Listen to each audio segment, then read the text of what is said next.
you. You're scared. And you should be. This is not your company anymore. Leave the cheek of CM Punk.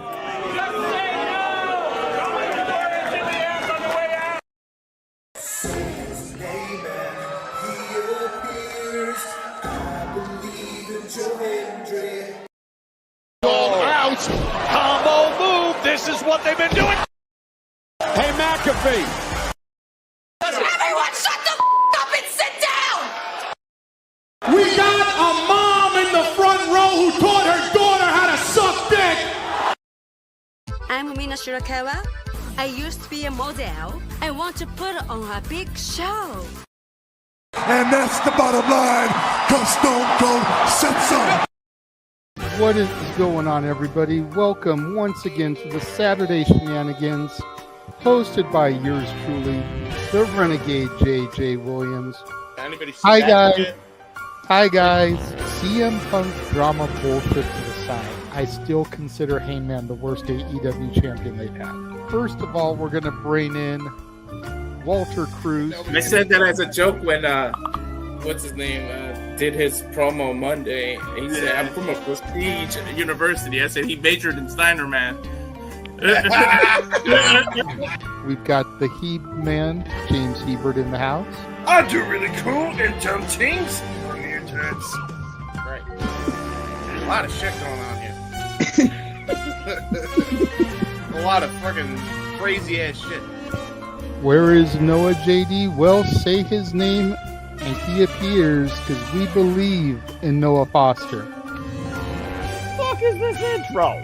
It is one of those things where as fans we do have these desires for what we want to see, but sometimes you can't always get what you want, and there are reasons you truly don't get what you want. I wouldn't even listen to this in Grand Theft Auto San Andreas. What the fuck is this shit? God, rapid whack. Like I said, never been a greater time to be a wrestling fan than with more companies in a more lucrative spot, in a more comfortable business spot, in a sense of mind, it seems, than ever. Again, WWE is not the only one. It is not the end-all, be-all. So let's go back to the Renegade Wrestling JJ Williams to get the official word. JJ, speak! Make sure you tune in every week, because you never know who's going to drop in to join the shenanigans. Catboy is in the house. Hello, my internet family. I say if you want to make them as evil as possible, make them really mad. We have Mansfield joining the party now. What is going on, Josh? Like I told no one when we were in Cleveland, him joining JC was just an unfortunate side effect of my shenanigans towards you, JJ. I know how it can get better, Noah. The panel chooses you. Shut the fuck up, Josh. He said that so like. They got the intro back. Yeah, I was gonna say. Just like how you and I had lunch together the other week. That was different. Ladies and gentlemen, the King is here. Say his name and he appears. We believe in King A-Train. There are so many believers in Joe Hendry. The only person on this panel that doesn't believe in Joe Hendry is King A-Train.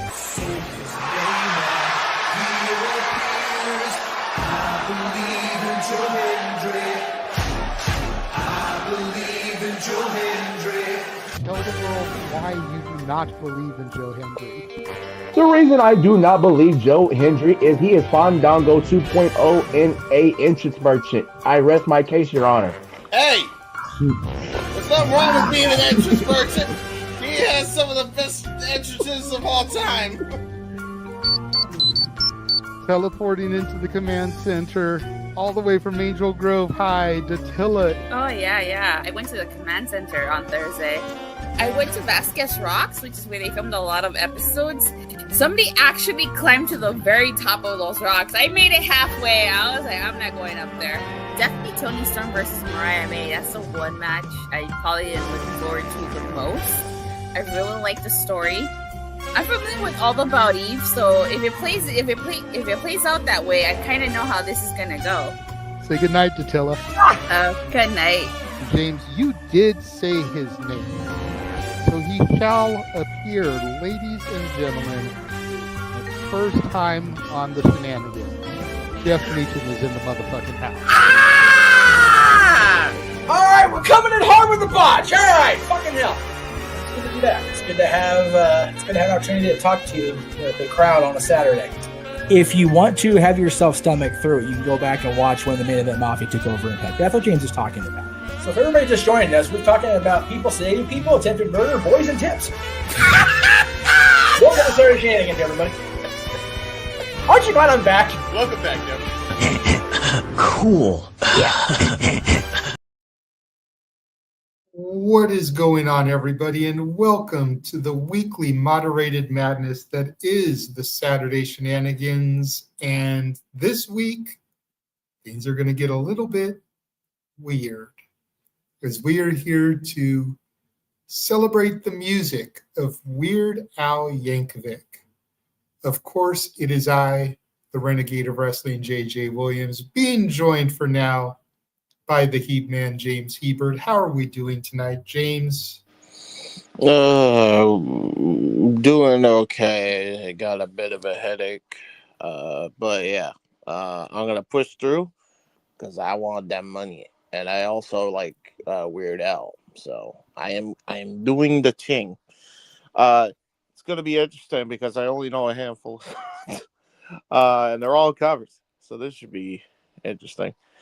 So that should be. What do you mean covers? Like all of his songs are parodies. Yeah, that's true. I guess that's accurate. But the three everybody knows, basically. And then like maybe a couple others, but we'll see. Come on, man. I'm sure you know more than 3 Weird Al songs. Come on now. I might if I actually saw the lyrics. So chances are we'll see.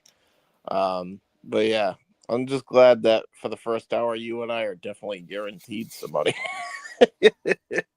This is accurate, and you know, for the first time ever, we can thank Tony Khan.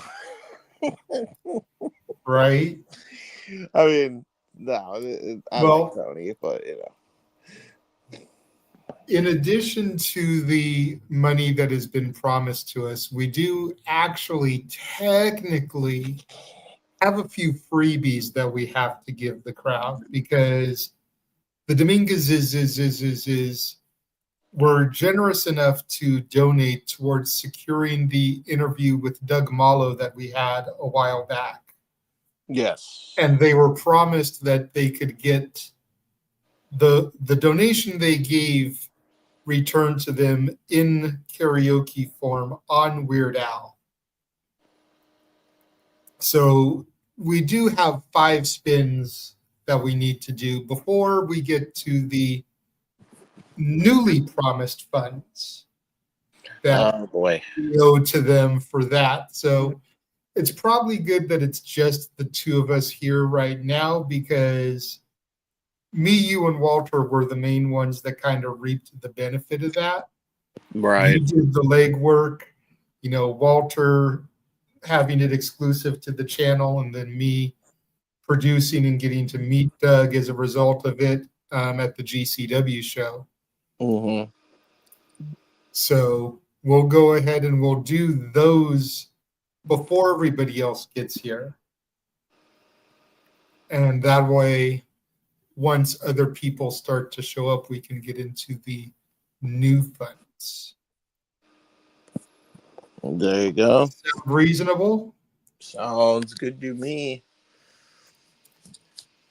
So what I did this time for a wheel is I put his albums onto a wheel. Mm. And then whatever album comes up, you can pick a song from said album to sing. Oh, okay.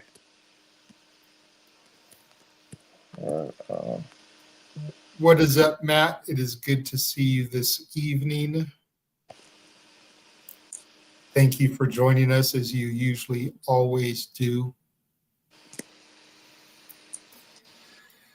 All right, so let's get into this. Yes. How do we want to divide these up? Because there's 5 spins. You know what? Let's throw the Dominguez is a bone. We'll call it 6. We'll each do 3. How does that sound? Yeah, sounds good to me. Sound fair? Yep. All right. So first spin. I'll kick things off, I guess, since I know his music a little bit better. So my first song comes from Alpocalypse. Your first song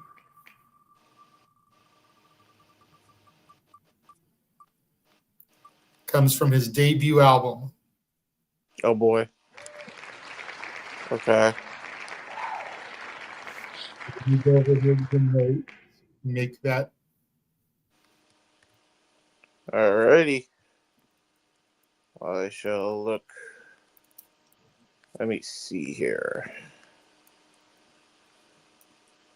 I know it's what I'll go with. Uh-oh. All right, let's go ahead and do the next one. My second spin.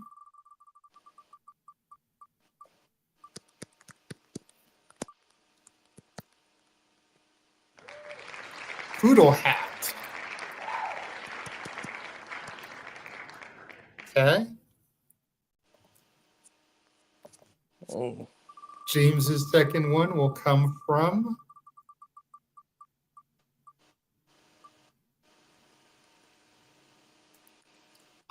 Running with Scissors. Okay.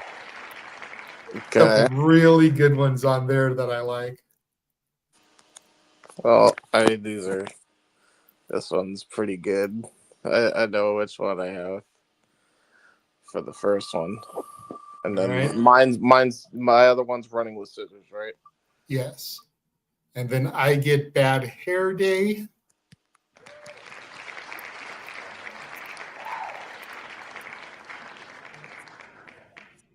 And your last one will come from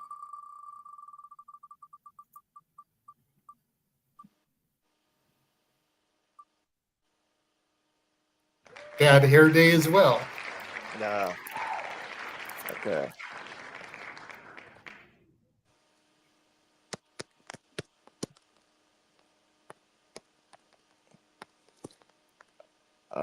Okay, so because I'm on phone, you go first, and then I'll go after.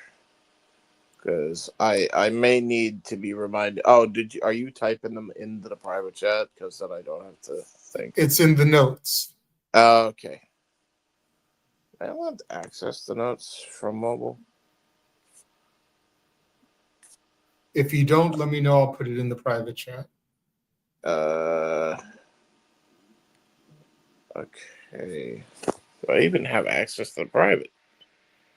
What the fuck? I don't. Wait. Oh, there it is.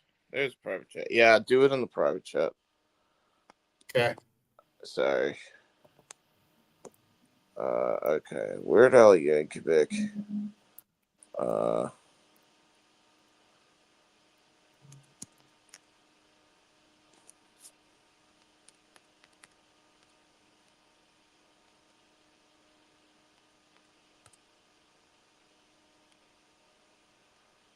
Okay. I got 2 of my songs. So that's all good. And then I need the last one.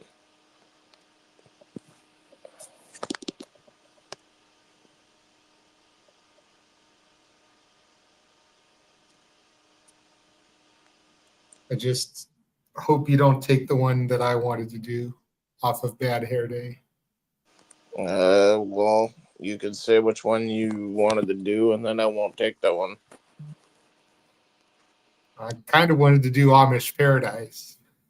Oh, okay. You do Honest Paradise then. Perfect. And then I will do.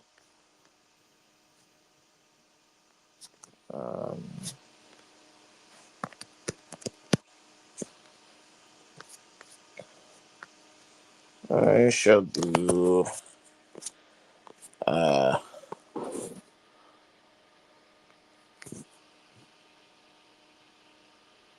The night Santa went crazy. Okay, well, Oh, I got Jesus. my. That's what I'm doing, and I shouldn't have probably said that out loud, but I know what I'm doing for my Morgan Freeman. Oh Lord, here we go. That's totally what I'm doing for that. Hey, yeah, that sounds about right. And okay. The other two, there is going to be another impression as well in my list. So there is that. I mean, it's Weird Al, so impressions, I guess, make a little bit of sense. I think this is if there was any time for those, it would be tonight for sure. Okay. Let's just not do shtick the whole time. No, for because this, yeah, I'm doing this for this. Weird Al's music is shticky enough without trying to add shtick on top of shtick, if that makes sense. But that's what makes it so fun. But yes, you're right. Like, even when I sent our boy Nick the link, I told him, just be Nick tonight. No gimmick, please. Yes. Especially no long gimmicks. I love him and everything, but goddamn, that gimmick last time went long. Well, see, he's dedicated to doing the shtick for the entire first segment. So it's however long we go with the first segment till we get to a commercial break. I'm aware. So, I was trying to find a way for us to get to commercial, but it just wasn't working. No. He held his arm up like for a long time though, bless him. Just to maintain the bit. All right. So the first song that I'm going to do from the album Alpocalypse is called TMZ, and it is a parody of Taylor Swift's You Belong to Me. Oh my God. And I'm going to be upfront. I've heard this song a couple times, but it's not one that I know incredibly well. Hold on a second. Let me double check something here. Oh yeah. Actually, you know what? I'm gonna change that. I'm gonna change that just because I don't know it that well. I'm gonna do a different song. It's actually a Weird Al original, meaning that it's not a parody of something. It's more of what he calls a style parody. Where the way the song is crafted is in the style of a band without being a direct parody. Right. And this one is actually in the style of a Weezer song. Let me look up here. This is called Skipper Dan. Skipper Dan. All right. And ironically, I know one of the originals on the album better than I know the parodies. So that tells you how the parodies were at this point in his career. Well, there you go. Yeah. But I actually want to like kind of radio DJ this. Okay. Because this song is being dedicated to somebody.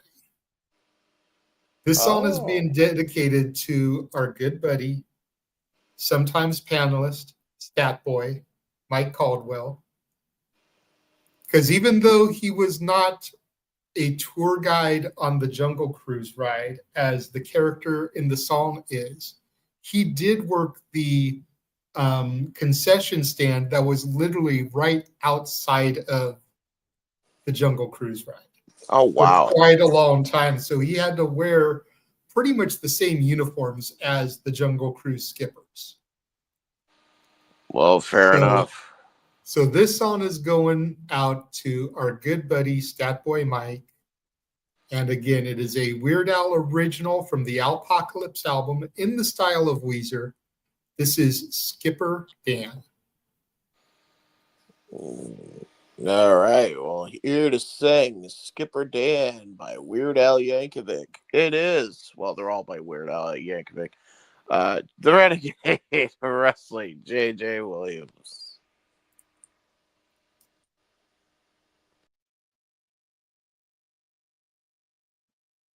Started every high school play, blew every drama teacher away. Graduated first in my class at Juilliard. Took every acting workshop I could, and I dreamed of Hollywood. While I read my Uta Hagen and studied the Bard. The boards and paid my dues and got phenomenal rave reviews. I knew the world was gonna love me without a doubt. Was sure that Aunt Tina would be calling me on the phone. Annie Leibovitz would shoot me for Rolling Stone.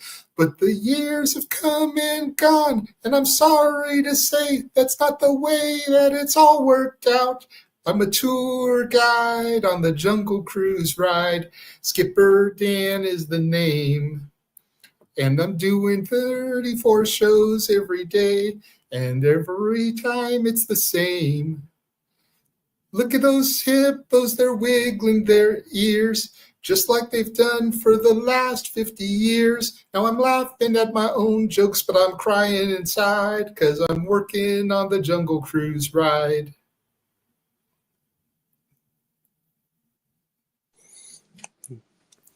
Oh, the critics, they used to say I was the new Olivier. Thought I'd be the toast of Sundance or maybe Cannes. But don't bother trying to IMDb me. The only place you might possibly see me is riding my little boat around Adventureland. It ain't exactly what I planned, but I'm a tour guide on the Jungle Cruise ride. Skipper Dan is my name. And I'm doing 34 shows every day, and every time it's the same. I would have been killed if I'd been as be the plow, but what's the difference? That's all behind me now. So I'm paying my rent, and I'm swallowing my pride, and I'm working on the Jungle Cruise ride.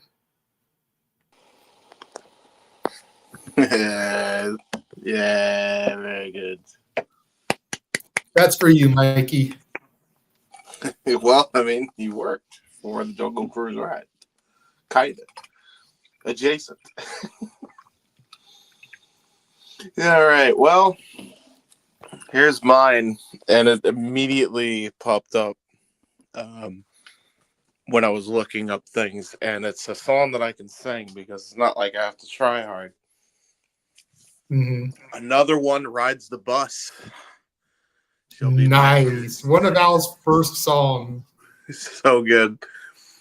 Okay, so just for a little history of this song, because I am a bit of an Al aficionado, Weird Al recorded this song in the bathroom of his college room. Of course he did. With his buddy smacking on his accordion case for the drums and Weird Al playing the accordion. Oh, wow. Like, that's how the demo for this song was cut. Jesus, of course. Oh, that sounds about right. Which, you know, is perfect Weird Al lore right there. Like, seriously. Bro, how has, like, during his twilight years, how the fuck has he and Tenacious D not done a duet of some sort or a collab of some sort?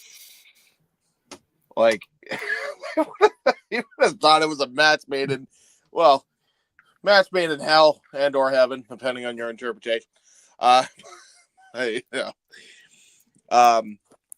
yeah, mine is another one, Rides the Bus. So if you want to intro me, you may. I'm ready to go. Will do. So, ladies and gentlemen, boys and girls, children of all ages, here to kick us off with some of these freebies, if you will. James Hebert with another one, Rides the Bus. Dude.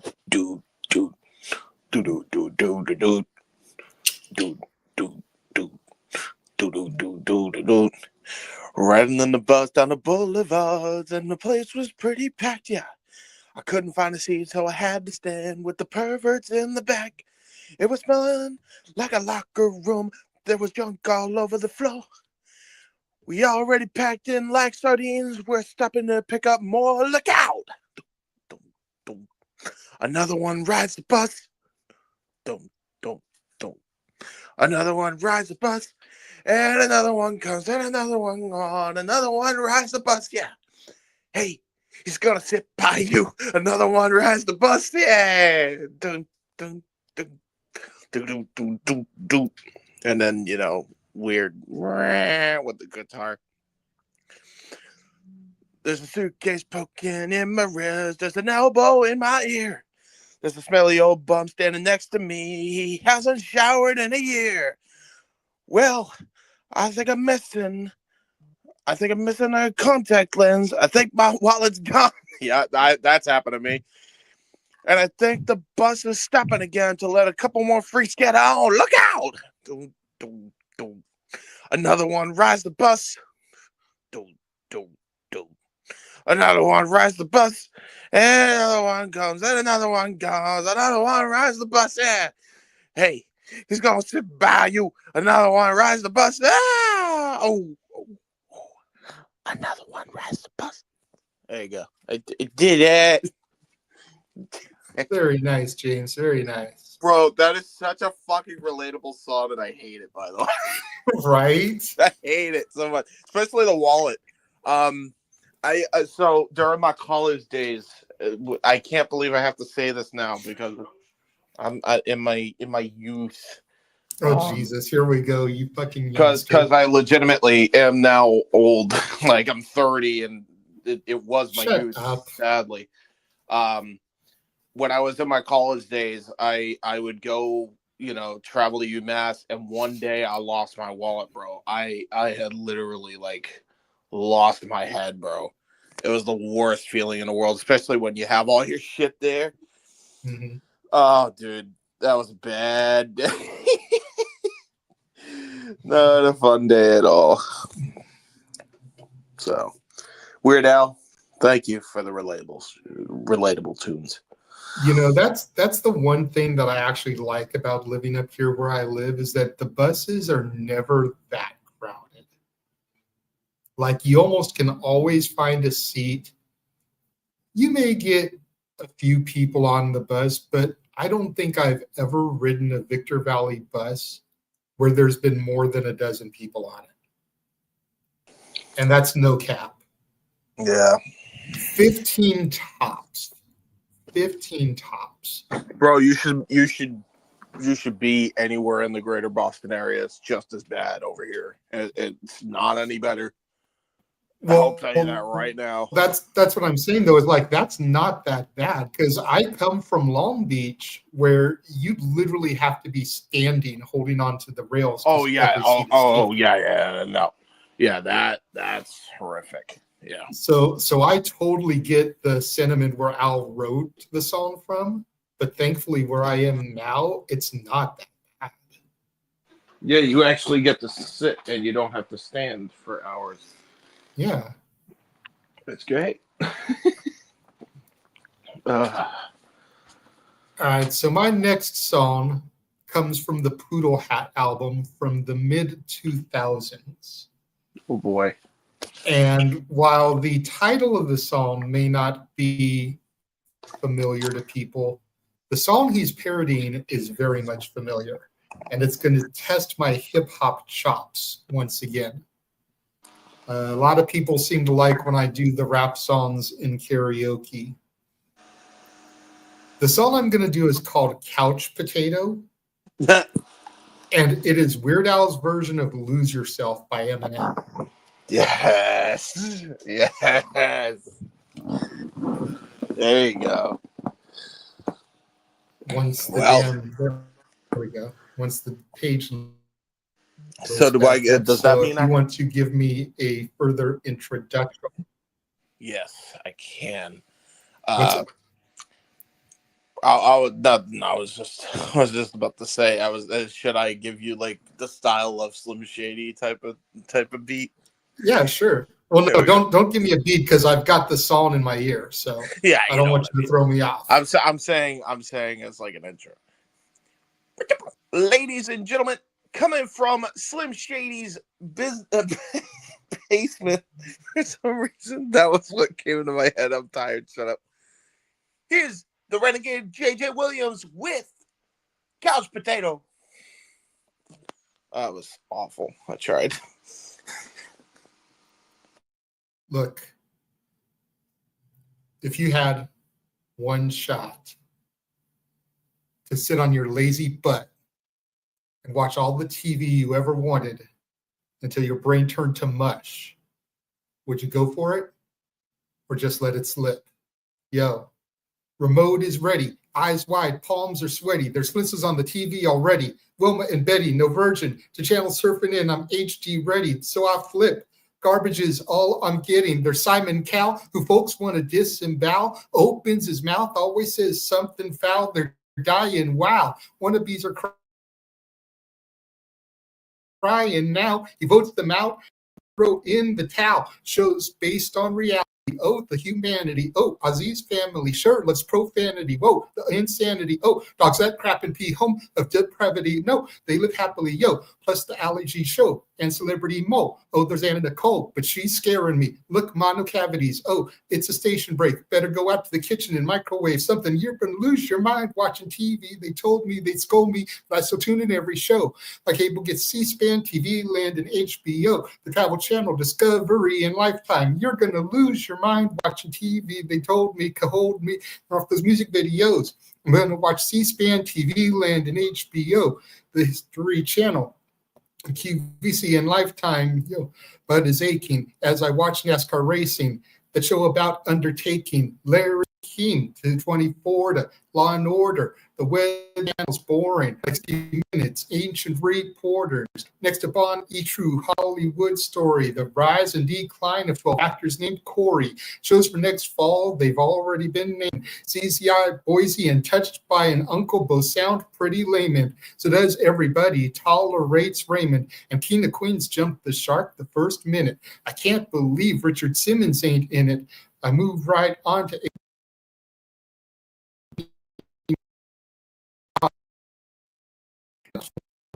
Jack Cotter and the Muppet Show, where they go mana.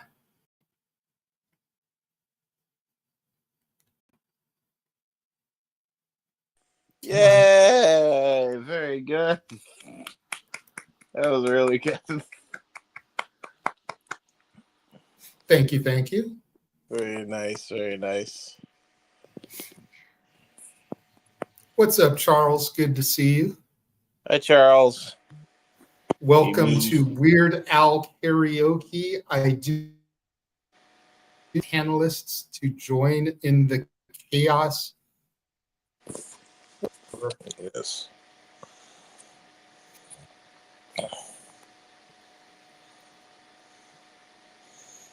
Oh. Right now, we're just kind of doing a couple of songs that we owe to Los Dominguez because they were so generous to help us score the Doug Malo interview that happened last month. Yes. So that is why it is just us doing those right now. Yes, indeed. So let us do the thing. All right, mine. What are we doing next, sir? I have Pretty Fly for a Rabbi. And I will be thank doing you, it, Jesus. and I will be doing it in the style of Christopher Walken. Oh, sweet God. I don't know if I can be on headset for this one. You might have to try. This is going to be funny. All right, so here to do Pretty Fly. Go ahead. No, you go ahead. No, I was giving you an intro, so if you have something to say, go for it. Okay. I was only going to say, like, I'm only on audio now, so this is going to be hilarious. So, there you go. So here to do Pretty Fly for a Rabbi. a parody of the Offspring's Pretty Fly for a White Guy in the style of Christopher Walken. James Hebert. Oy vey. Ay vey. How you doing, Bernie? No Sanders. Oy vey. Oy vey. How you doing, Bernie? Not the dinosaur. Oy vey. Oy vey. And all that goyim say, I'm pretty fly for a rabbi. Macha licha hi, micha hi ni ho. God damn. That's supposed to say multiple times, right? That's like twice. Yeah. Our temples had a fair share of rabbis in the past, but most of them were nudnicks, and none of them would last. But our new guy's real kosher. I think he'll do the trick. I tell you, he's the die for. He really knows his shtick. Like this shtick on top of this shtick. So how's by you? Have you seen this Jew?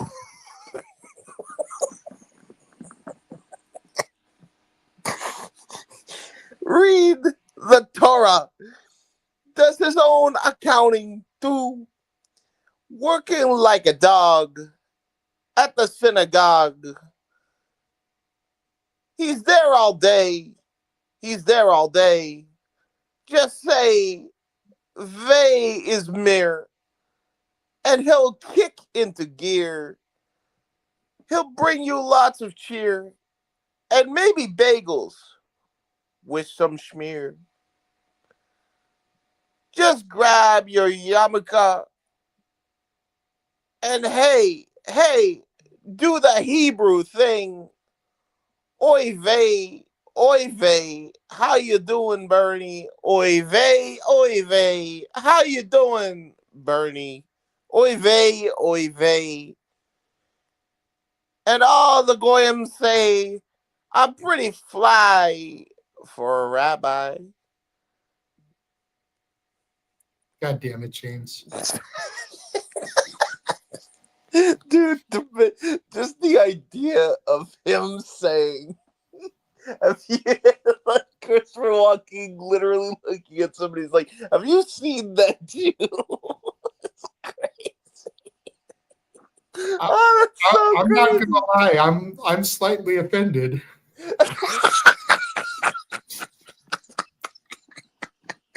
I'm sorry.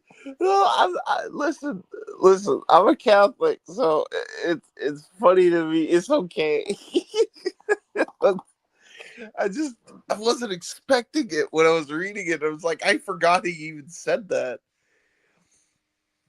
Oh, yeah, as someone who's technically a quarter Jew, even though I don't really practice Judaism, whose daughter is 100% Jew, because in the Jewish faith, if the mom is Jewish, then the child is Jewish. No ifs, ands, or buts. I just realized Natalie's Jewish. Oh God, just yeah, hate me come Christmas time. Oh shit. No. The thing about my daughter is that she has a sense of humor. This is fair. Her grandmother, who's more traditional Jewish, might not find that amusing. Well, whatever my daughter you do, and her mother would probably crack up because both of them are familiar enough with Christopher Walken that they would probably get enjoyment out of that. So that's fair. Hey, listen, as long as you don't show it to the grandma, we'll be okay. No. See, I wouldn't do that. My daughter is very much like me in some of her movie tastes. I'm a huge fan of Disney's Country Bears, going back to them being in the So I'm a big fan of the Country Bears movie, even though most people think it sucks. Yep. Christopher Walken is the villain in that movie. So my daughter has grown up watching that movie, adoring that movie, and again, Christopher Walken is the villain. Yay. So, again, I think she'd probably find it amusing. Well, there you go. I did it. I made the right call. I am a little sad that I'm taking this one off of the docket early because I would love to see Noah do Amish Paradise personally, but we don't know how long until he gets here, and there's no guarantee this album will come up for him. Yeah, so I'm just going for broke. I'm taking Amish Paradise off.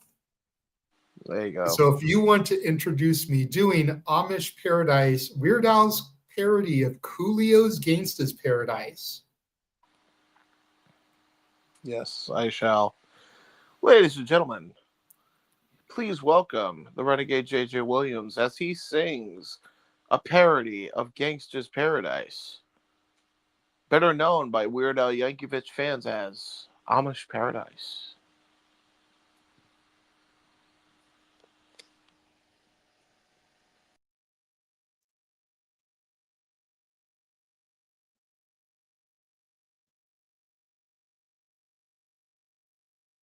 As I walk through the valley where I harvest my grain, I take a look at my wife and realize she's very plain, but that's just perfect for an Amish like me. You know, I shun fancy things like electricity.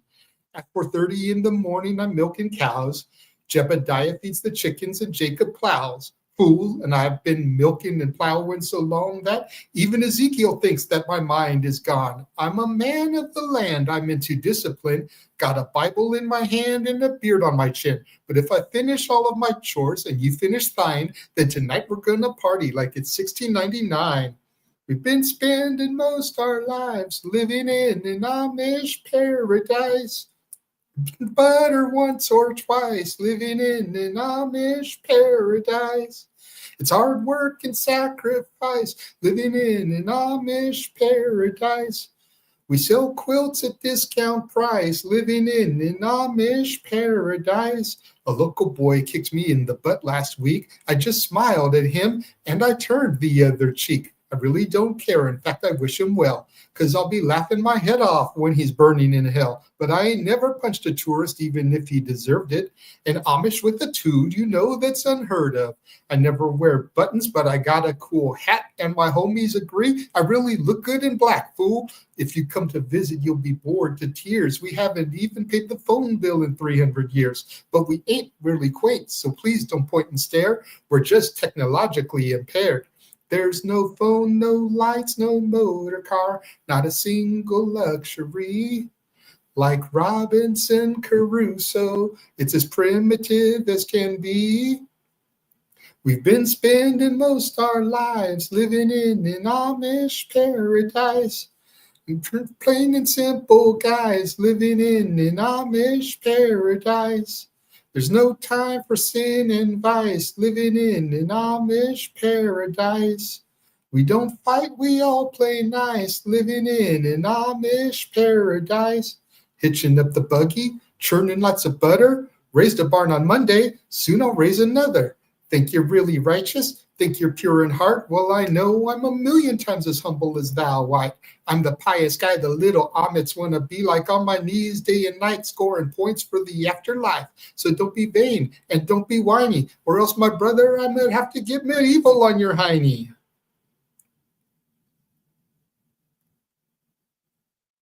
Yay! Thank you, That thank was you. funny.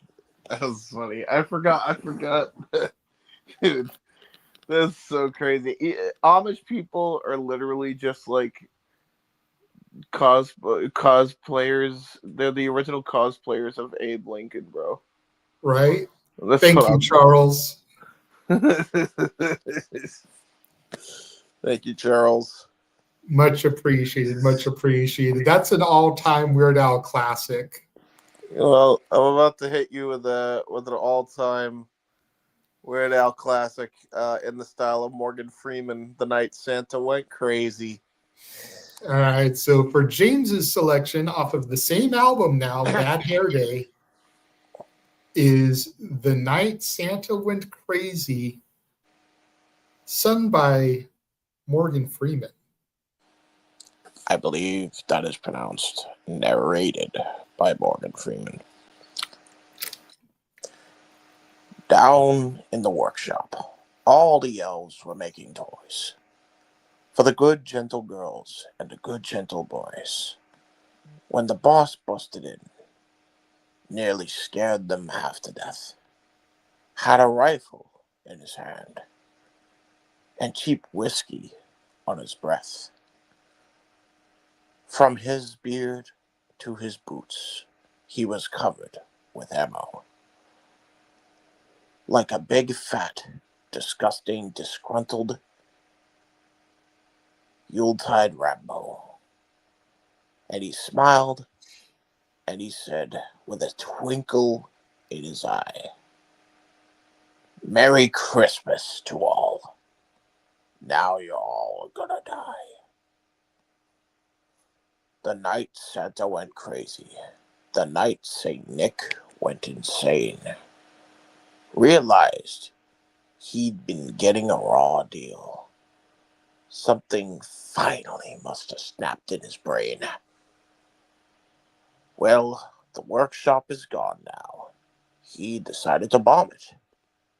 Everywhere you'll find pieces of Cupid and Comet, and he tied up his helpers, and he held his elves hostage.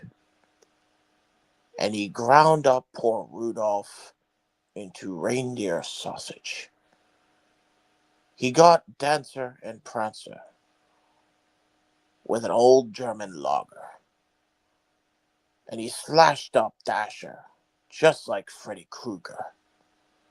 And he picked up a flamethrower. And he barbecued Blitzen. And he took a big bite and said, "Tastes just like chicken." The night Santa went crazy. The night Kris Kringle went nuts.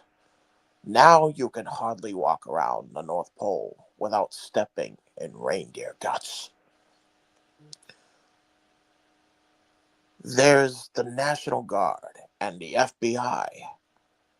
There's a van from the Eyewitness News and a helicopter circling around the sky. And the bullets are flying and the body count's rising and everybody's dying to know, oh Santa, why? My. You used to be such a jolly guy. Yes, Virginia, now Santa's doing time in federal prison for his infamous crime. Hey, little friend now, don't you cry no more tears. He'll be out with good behavior in 700 more years. But now, Vixen's in therapy, and Donna's still nervous, and the elves all got jobs working for the Postal Service. And they say Mrs. Claus, she's on the phone every night with her lawyer negotiating the movie rights. They're talking about the night Santa went crazy, the night St. Nicholas flipped, broke his back for some milk and cookies. Sounds to me like he was tired of getting gypped. Whoa. The night Santa went crazy, the night St. Nick went insane, realized he'd getting a raw deal. Something finally must have snapped in his brain. Tell ya, something finally must have snapped in his poor old brain. This has been The Night Santa Went Crazy by Weird Al Yankovic. narrated by Morgan Freeman. Charles approves as well. Love. I don't know if he meant to have the 9s in there, but I'll take it anyway. Thank you.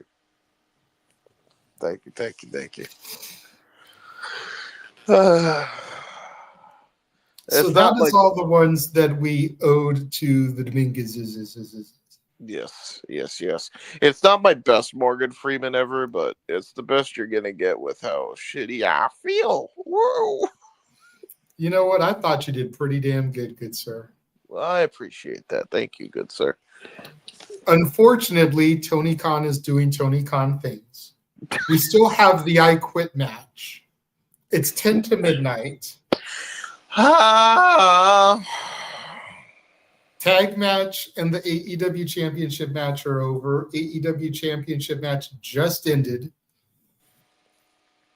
And now we have an I Quit match that's probably going to go at least a half hour. I can't imagine you wouldn't give that the proper time. So what I'm going to do is I am going to run our trailer. Yes. And then while that runs, I want you to think for a little bit as it plays. Do you want to just continue doing the spins? Or do you want to ad-lib and talk about some wrestling for the week? We can even talk a little bit about what's going to come up this coming weekend that you'll see in the trailer, everybody. Ooh. If you want. So think about it as we run the trailer, and we will be right back. And now for a taste of things to come.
All the wrestling. Damn it. Sorry, I didn't give myself the solo shot because I was using my phone to post a comment on the other guy's shit saying, hey, TK needs to stop this. We're trying to do karaoke and you still have a match. Yeah, I'm sure much to Noah's happiness. But hey, you know what? I am fine with doing wheel spins because I'll be real, kind of just been out of the loop because I've been working all week, so I don't know what to talk about. I mean, there's the obvious, which is the Andrade situation. Yeah, I already gave my thoughts on the collective show though, so I don't need to rehash. Okay, not everybody here tuned into the collective show, and it's just me. So it's not going to go long in the teeth. All righty, fair enough. And then we did see the trailer coming up next weekend. We've got GCW, Shotzi's House of Horrors, or whatever it's called, on Friday. We've got Halloween Havoc on Saturday for NXT JCW Possession with the Luna Vachon Invitational on Sunday. So there's a few different things coming up next weekend as well, all kind of Halloween themed. Yes. What time, by the way, just a quick question, is JC Dub doing their show on that Sunday? Let me double check for you. Yeah. The reason I ask is because I was invited to go to a wedding. So it is at 5:00 Eastern. Okay, yeah, that's gonna be a problem then because of the wedding. It definitely. We'll figure it out. We'll figure it out whether we do it later or whatever. But we'll figure it out. We could always do it like on demand style. But yeah, looking forward to the Halloween, the Hallows Eve. Usually, my favorite time of the year. It starts with my birthday, and then Halloween, then Thanksgiving, then Christmas. So looking forward to that. And now we get the Halloween portion. You love to see the Halloween.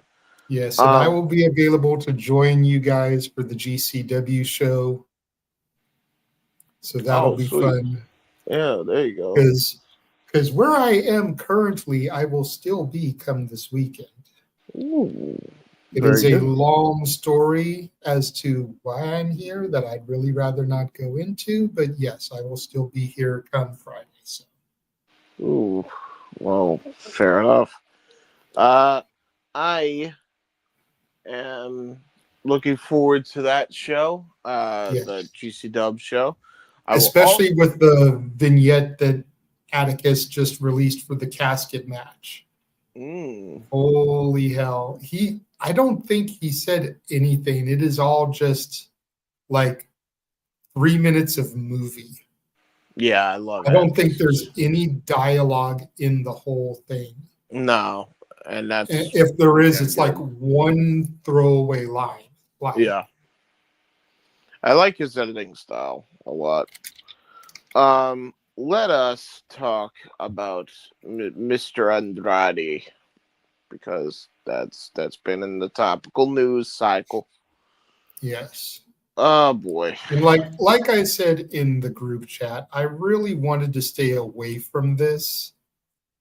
But considering we have at least 30 minutes to kill until two of our other participants get here, we may as well chat about it a little bit. Yeah. So as everybody probably knows, Andrade was terminated from his contract with WWE with cause because of failure for the wellness violations. We don't know what he tested positive for. They're not going to release that. It's not our business at the end of the day. Yep. He virtually turned up immediately on AEW television because he was led to believe, flat out told, whatever, that he wasn't going to be held to the standard no compete clauses because he was being terminated. Upon appearing on AEW television, WWE apparently issued a cease and desist and informed him that not only is there a 90-day, but because of the fact that he was terminated with cause, he actually has a 1-year non-compete. Of course, this has generated a lot of buzz in the dirt sheets and in the IWC. People feel that it's unjust, that a year is insane. And I look at it like this, and I know you're going to have a differing opinion from me, James, which is why me and you just having this conversation is cool. If this was in the contract that Andrade signed, WWE is perfectly within their rights. I know people don't want to hear that, but it's the truth. if this was in the contract that Andrade signed, and Andrade's lawyer allowed him to sign when he came back to the company, WWE is perfectly within their rights. Is it kind of screwy the way they're going about enforcing it?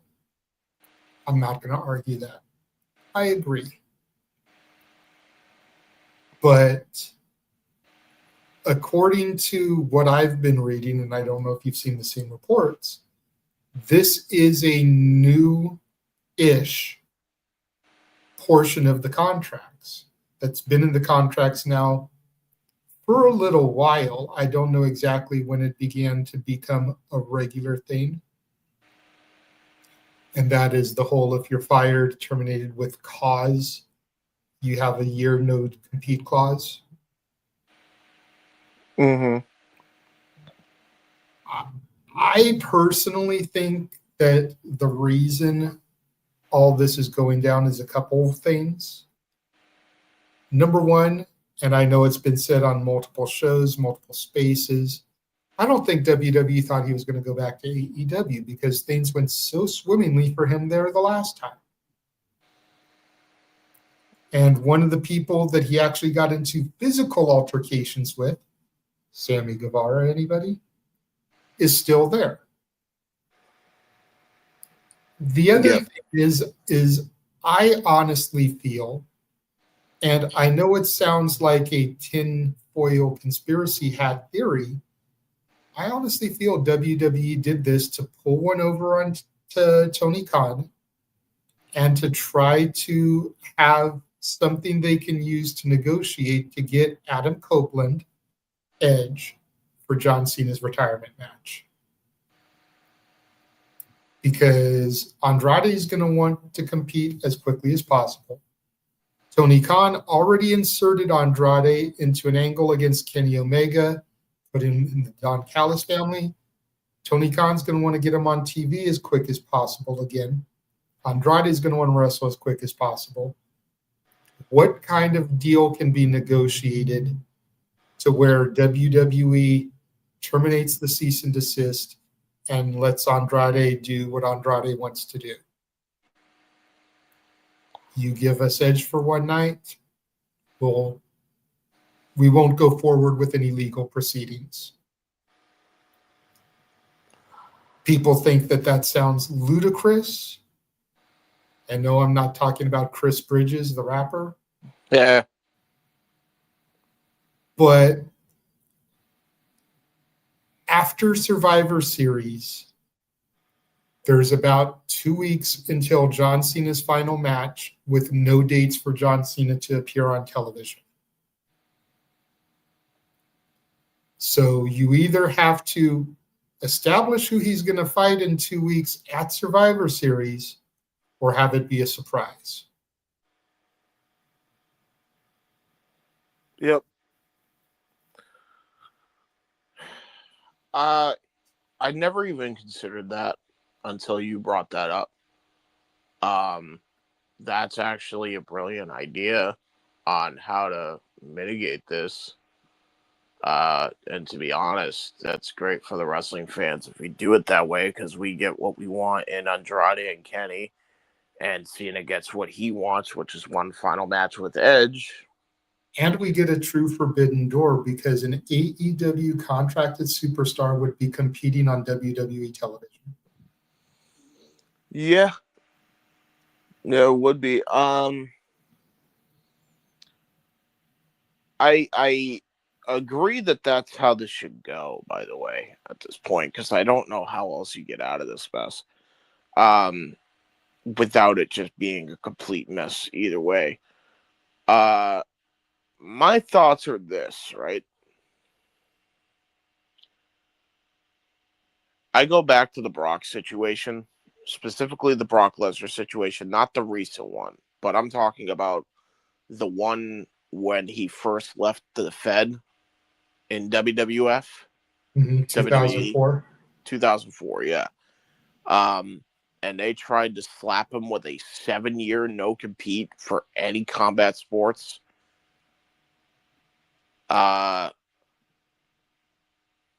that was insanity, and they tried to enforce that same law on him then, and that was a much longer period. I think it was like 7-ish years or something like that, 8-ish years. The difference that I think that there is in that one, James, if I may interject, is that Brock Yes. at that point claimed that he didn't want to do wrestling. He wanted to try his hand at football. So it's like, okay, try your hand at football. Here's a non-compete for X amount of years that you can't do anything combat sport related because you want to go do football. So go do football. And then he sucked at football. Yeah, but okay. Even So I think that's why it was a little bit different. I'm not saying it was right. It was bullshit for that too. But I think that's why it was such an extended one, and Brock agreed to it at the time. But Brock agreed to it at the time because he thought he was going to be successful in his football ventures. And he was. Therein lies my point, though, because it was such a bogus claim, even though he signed it, it legally, when it went to the courts, did not hold up.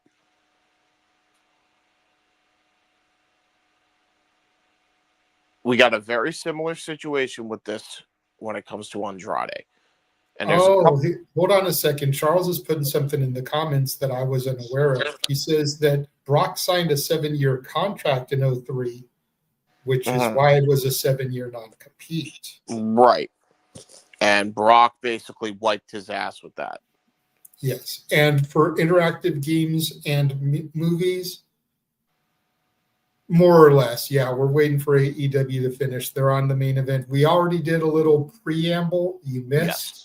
We did 6 songs because Los Dominguez's our tremendous supporters, Arlene and Emmanuel Dominguez, had donated previously to help us secure an interview with Doug Malo that we did back at the beginning of September.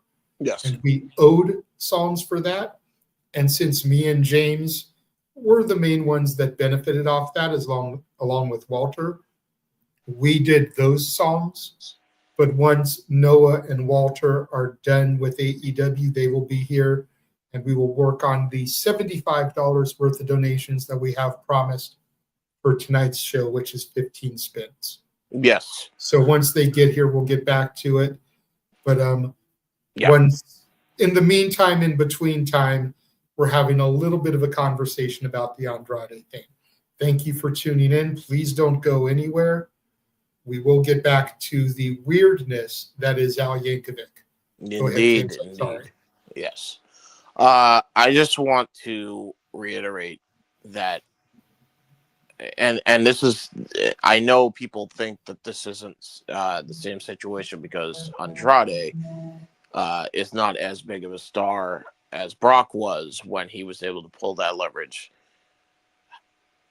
But here's the problem. It very much is similar because Andrade actually has a pretty substantial goddamn sum of income that he saved over the years to the point where it is damn near fuck you money.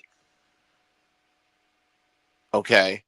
And he does not necessarily have to abide by that law because it is the same BS that they put Brock in. Brock fought the case and won.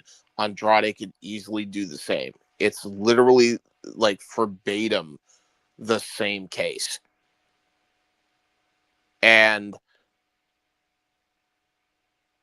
the difference between Brock when he fought it and Andrade, him fighting it, is Andrade legitimately could do it on his own, but he has the Khan family that is willing to bail him out of this. And I think if Tony didn't think he could win it, I don't think he'd put him on TV. I don't think they're gonna. I think they're gonna see what they could do before they even get to that point. But make no mistake about it, Tony and Shahid have so much goddamn money. Like, we're talking generational wealth to the point where if they wanted to fight this and win the suit, they could. and I don't doubt TKO and WWE can do nothing about it. Well, and that's where I slightly disagree with you, because the difference between Andrade and Brock is that Brock chose to leave to go pursue football. Andrade was terminated with cause because of violation of the wellness policy. You're right. And WWE can say that they're just trying to look out for other professional wrestlers out there by holding him to the 1 year, especially if they can prove, and again, we don't know this, but especially if they can prove that they tried to get Andrade help, offered to send him to rehab to help him with his issues, and he turned it down. Because, like I pointed out in one of the spaces this week, and I forget whose space it was, I've been in so many, Droz being paralyzed by that running powerbomb from D'Lo Brown was a freak accident, and both men were sober. Right. Imagine what happens if Andrade is in there drugged up beyond his wildest mind. Like, right. We don't know what his vice is. He could be coked up. He could be on heroin. He could be stumbling drunk. He gets in there and tries to do something with somebody and he's under the influence. We could have another Droz situation, or worse, he could kill somebody. And that's totally valid. And if WWE can prove that that's why they're invoking the year and they tried to get him help, then I don't think Tony and Saeed Khan would win it. While I totally hear that, and I would not be in dispute of that, especially if he was on those hard drugs. You know my stance on Jeff Hardy. You know my stance on the Usos. I've made no bones about it at this point, as far as, like, they probably never should have gotten the amount of chances they did, especially in Jeff's case this late in his fucking career. Right? So I'm with you there. However, legally speaking, we're talking about a whole different case. There's no grounds to stand on when it comes to that. And that's the thing. It's like, it'd be one thing if, okay, we're suing you because, you know, you came in and disparaged our no compete. And that in of itself, as I said, is kind of BS. But then if they try to leverage the fact that he was coked up, it's like, okay, fair enough. That's why they terminated him with cause. But that doesn't mean that you can hold somebody that's not even an employee of your company. They are all labeled independent contractors, right? Technically speaking, yes. And like to the same standards as a freaking employee. You can't do that. Which is why the U.S. Supreme Court has been trying to fight against this for the last year and a half now, because they're trying to get that rule overturned, because they realize how BS of a rule it is. If they want to go elsewhere, they should be allowed to do so, because they are the commodity and they should be treated as such and not held to some, you know, pigeonholed to some place, basically. So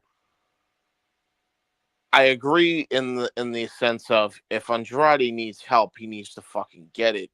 But we don't actually know what the wellness violation was, so I don't want to speculate until there's hard evidence anyway. And that's fair enough. Neither do I, because for all we know, it was a performance enhancer.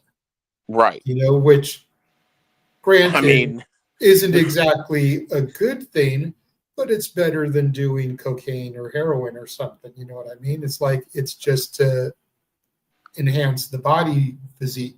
Yeah, I mean, Roid rage is still completely a thing, though. And if we're going to hold Andrade to that standard, right? How about we get Brock Lesnar to take a piss test right now? How about we get, you know, Shawn Michaels, who literally has admitted, hey, may have done a bump with Sexy Red recently. to that same standard. I guarantee you they won't.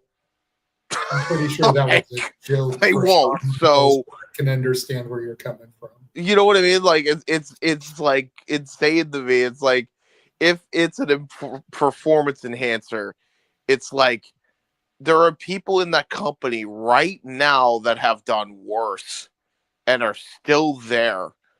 And like people who have done exactly what Andrade would potentially be doing, allegedly, which is performance enhancer, the alleged, and they're still there and are being pushed to the fucking moon. So, wagwan, like, why? Like, you're gonna hold him down for that when you have had a history of letting people use steroids in the past and being okay with it? Like, I that don't sit right with me at all, brother. I'm not gonna lie. And I get it. And it doesn't sit right with me either. I'm just, you seem to be firmly planted on one side, and I'm just basically playing devil's advocate here. Yeah, that's fair. Yeah, that's fair. I'm one of those people, it's like, and you know, it's in my Twitter banner, right? Like, professional wrestlers matter. There's a reason why I say that, because without them, we are not in those seats. We're just not. You know, no matter what company you tune into, if you didn't have the wrestlers, there would be no company for the fans to tune in and watch. You know, because you need the wrestlers, you need the talent in order to do the things you need to do. And I feel like they should be treated with a lot more respect and not taken for granted as much as they are, and used as some fucking political goddamn leverage or pawn in their fucking game. And I'm so sick of that being the case when it comes to these men and women, not just in pro wrestling, but in all combat sports, getting like shafted like this. I really am sick of it. The only sport in combat sports where it doesn't fucking happen, which is absurd because it was run by the mafia for years, is fucking boxing. It's the only sport where you actually get paid what you're fucking worth if you're at the top of your division. With UFC, it's not like that. With WWE, it's not like that. AEW has actually increased that pay by a significant amount, which has made WWE have to fucking, match that amount. But that wasn't until recently. And even then, it's still way lower than what boxing fighters are getting paid. So, I'm just tired of like wrestlers getting shafted. And I'm not saying Andrade is innocent in this, because clearly he isn't. Yeah, but there's nobody in this instance that is innocent. No. AEW is not innocent. Andrade is not innocent. WWE is not innocent. No. If you want to be technical, and again, I know people don't want to hear this, WWE is probably the most innocent, though. Because if they put this in the contract and Andrade signed it, whether it's a bullshit clause or not, Andrade agreed to it. So now if we find out that there was contract tampering, that it was added later, and Andrade didn't know, then yeah, WWE is 100% not innocent. But from where I look at things, and by no means am I a lawyer, but my stepdad is a lawyer. So I've picked his brain on things in the past. Contracts are binding. If this clause was in the contract when Andrade came back to the company and he signed it, WWE is the least at fault in this. Sure. And to Interactive's point, my question is did Andrade know or didn't know? Like, how can you not read your own contract?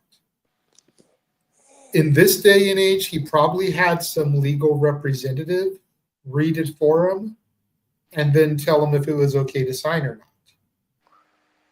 But then again, that brings another party into this. If his legal representative told him it was okay to sign and Andrade signed it, then Andrade probably didn't read the contract, but the legal representation knew about the clause and didn't tell him about it. Yeah. In which case, that motherfucker needs to be fired. Like, yesterday. Like, if that is indeed the case. But even with that, I don't think it's actually a feasible, enforceable clause, and Andrade could still challenge it and probably win. He definitely has the right to challenge. Whether he would win or not is debatable because, again, if WWE can prove that he was at risk to wrestlers, regardless of the company, whether it's CMLL, AEW, WWE, House of Glory, which he's advertised for on November 15th. Who knows if he's even going to be there, by the way. Exactly. That's why I said that he's advertised. But if they can prove that he's a liability to wrestlers in any of these companies and that they tried to get him help and he refused it, they probably can make it stick. Well, or at the very least, the judge may be like, well, a year is a little bit much. We will enforce it at 6 months under the provision that Andrade goes into a rehab facility and gets treated for his issues. That would be a pretty good compromise, Then it's however long he's in rehab, which most of those clinics are 90 days. So there goes 3 months right there that he's not going to be able to work. And then 3 months once he's out of the rehab to make sure he doesn't fall back off the wagon. All I know is that this shit sounds way, way, way, way too complicated at this point, and I like your idea better. I think they should just trade Cope for one night for Andrade to be released out of that no compete and call it a day. Yeah. To be honest, like I think they would just make everybody look better in the end at this point, and it would actually do something that nobody ever thought would ever fucking happen. And quite honestly, not for nothing, they owe John Cena like a lot, considering how bad this fucking heel run went. So much so that the point where he went and did this weird I'm a face again thing. He's owed this at least. Him and Edge are the defining feud of John Cena's career. Everybody argues Orton. Edge was there first. Edge was there definitely. Well, you can argue that Orton was there first because they're from the same class in OVW. Yeah, I hear it. I hear it, but everybody remembers. It's definitely 1A, 1B. Yeah, it's 1A, 1B, and I think that. But the thing is, I think a lot more people remember the Edge feud more, because that was a period of time where, like, that kept fans around. You know what I mean? Like, at a time where WWE was bleeding viewers, they maintained an audience because of Edge and Cena fighting against each other. And, like, that spanned well beyond their 06 feud. That went into an 09 feud. That went into a 2010 feud. Like, they tore it up quite a few times. And I think if you're going to give John Cena one last hurrah, it should be with nobody else but Edge. I think Adam should be allowed to come over for one night only and fight John Cena, especially considering the fact that these two have literally been doing each other's moves now as a tribute to each other. Exactly. Like, and I would even go as far as to say 2 nights. Like, we can have the Punk situation where War Games is over or Cena's match is over, wherever on the card it is, and the lights go dark for a moment. Yeah. And then the lights come back up and Cope is in the rain. No music. Cope's in the rain staring eye to eye with John Cena with the microphone. See you in DC. Drops the mic and they leave. Yeah, honestly. That And would then be everyone's fun. giving a holy shit because Adam Copeland, Edge, just appeared on WWE television. Again, no entrance. No need to give a little lower third announcing who it is. We all know who it is. Let him say his thing and then have the match in DC. Yep. And then comes does he get billed as Adam Copeland with an AEW tag like the TNA stars do? Or does he get Edge for one night? Since WWE owns the rights to the name Edge. Yeah, The it really music is depends. the same regardless. I mean, we know who it is regardless, yeah, but like the point being, to kind of circle back to how this conversation started for those just tuning in, if they do this, then that should be the trade-off. Andrade released from the no-compete. Because I ain't gonna lie to you, I was really looking forward to a potential Kenny Omega Andrade feud. I think that shit could have slapped. And it's just a shame that got halted now, because I really think that could have been something special. So I agree.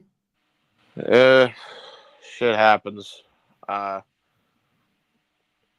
know what's funny? If he were to bring lead LFI, like if things worked out, I did wonder, like, was there a possibility that he joins back with the faction and Globonables and lead it again? Because he came back as a heel, joined the Don Callis family. He easily could have gotten LFI back, and that means him and Sammy Guevara would have been in the same faction, and that would have been like they had an opportunity to kind of get some buzz around. You know what I mean? Just doing that. Who knows, right? If that was, maybe that was in the plans, maybe it wasn't, but it would have been funny to see how that worked out, you know, because It's I would have still laughed my possible ass they off. can do that because Andrade could resume control of LFI and then merge LFI with the Don Callis family. Yeah. DCF, yeah, for sure. I mean, let's be real. None of those people are doing fuck all. I mean, unless you count Ring of Honor, right? I guess you can count Ring of Honor. I know because Bruce and Sammy's the Sammy are tag the champ, ROH man. tag champs. So Yeah, so there's at least that, and at least you get some exposure by featuring them on TV with the titles, you know. And like the idea of Andrade leading that part of the group with like, and then bringing Hechicero into that group, you know what I mean? Like, could have worked. Like, I mean, the group itself, like him and Sammy alone would have caused a lot of stir. So you never know, but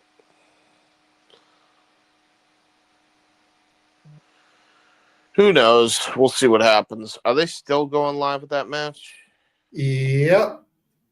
Man, how long have we been talking? About a half hour. What the fuck? Oh, Nice conversation about the Andrade situation. well, there. Thank God we talked about that. But again, you know, we've got Shotzi's House of Horrors coming up for GCW on Friday. We've got NXT Halloween Havoc on Saturday. We've got JCW coming up on Sunday. Please feel free to Super Chat Interactive. Yes.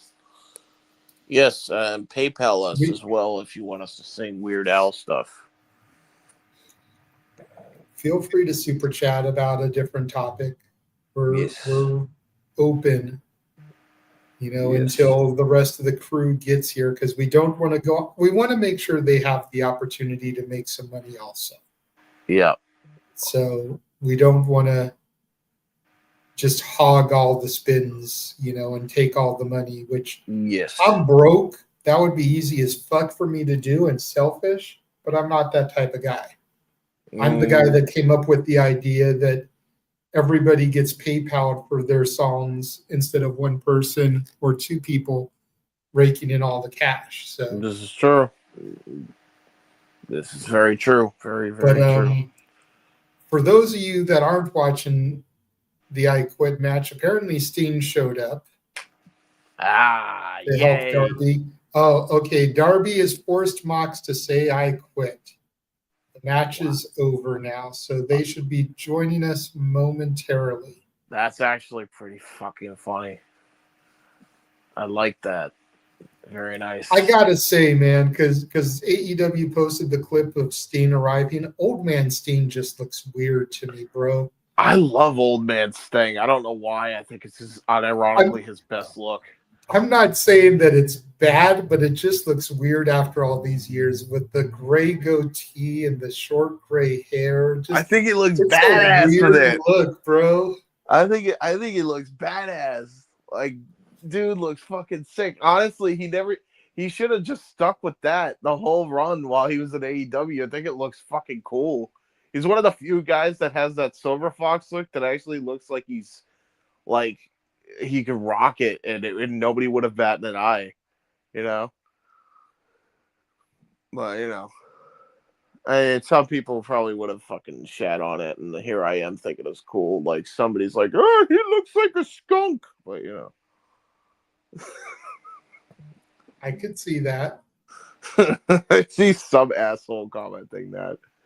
I wouldn't have said it, but I could see it. Yes. He kind of, in a little bit, he kind of does look like a skunk. Just a smidge. Yeah. I believe you're right, Charles, as Walter Cruz has entered. Yeah. Hi. What is up, Walter?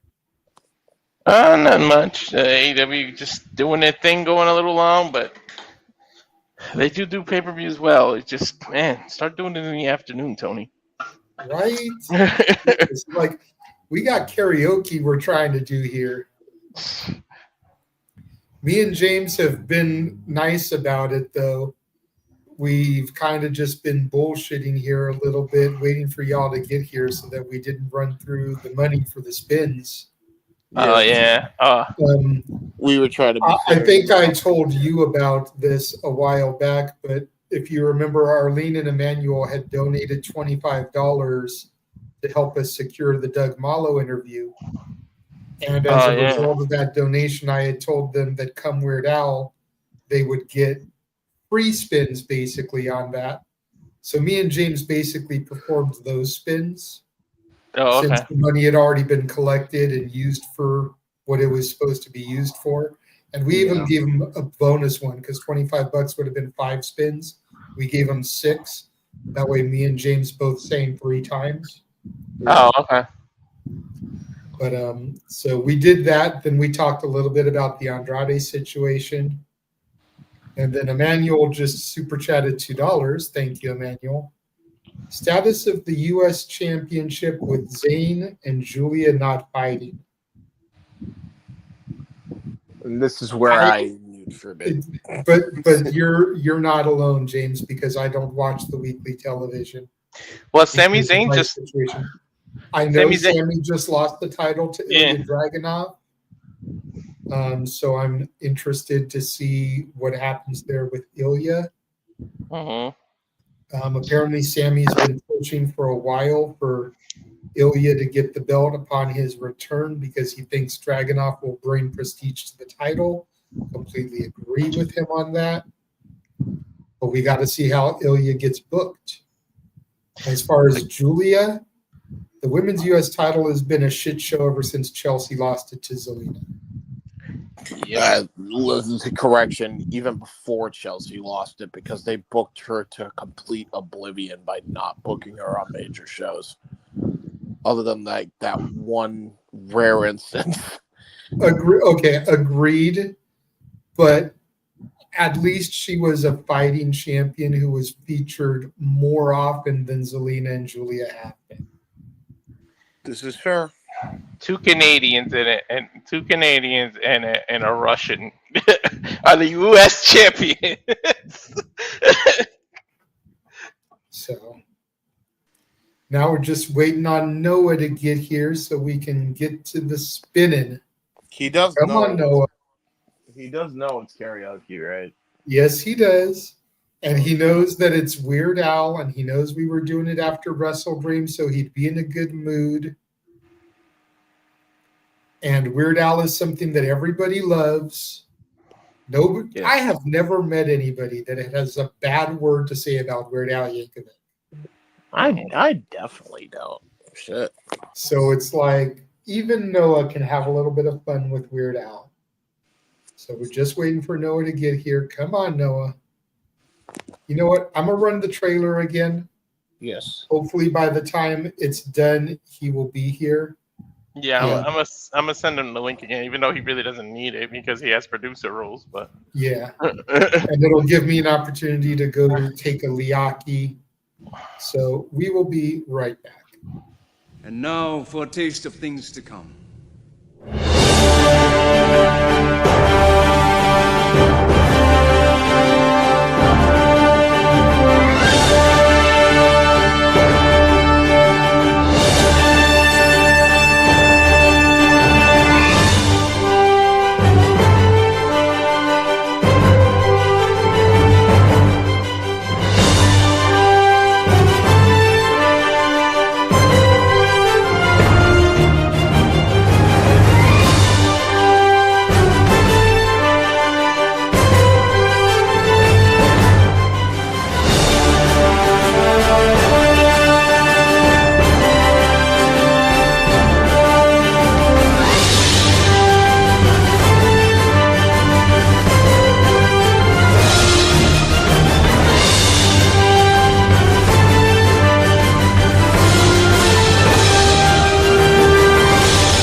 And we are back.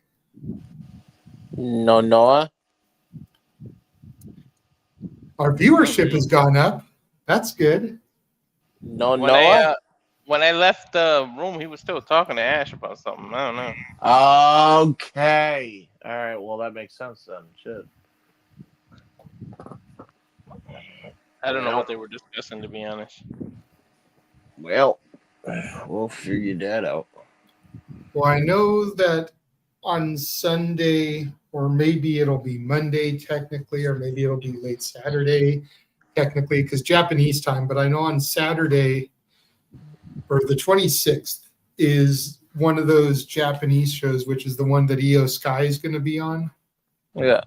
Okay. So he may be talking with her about that.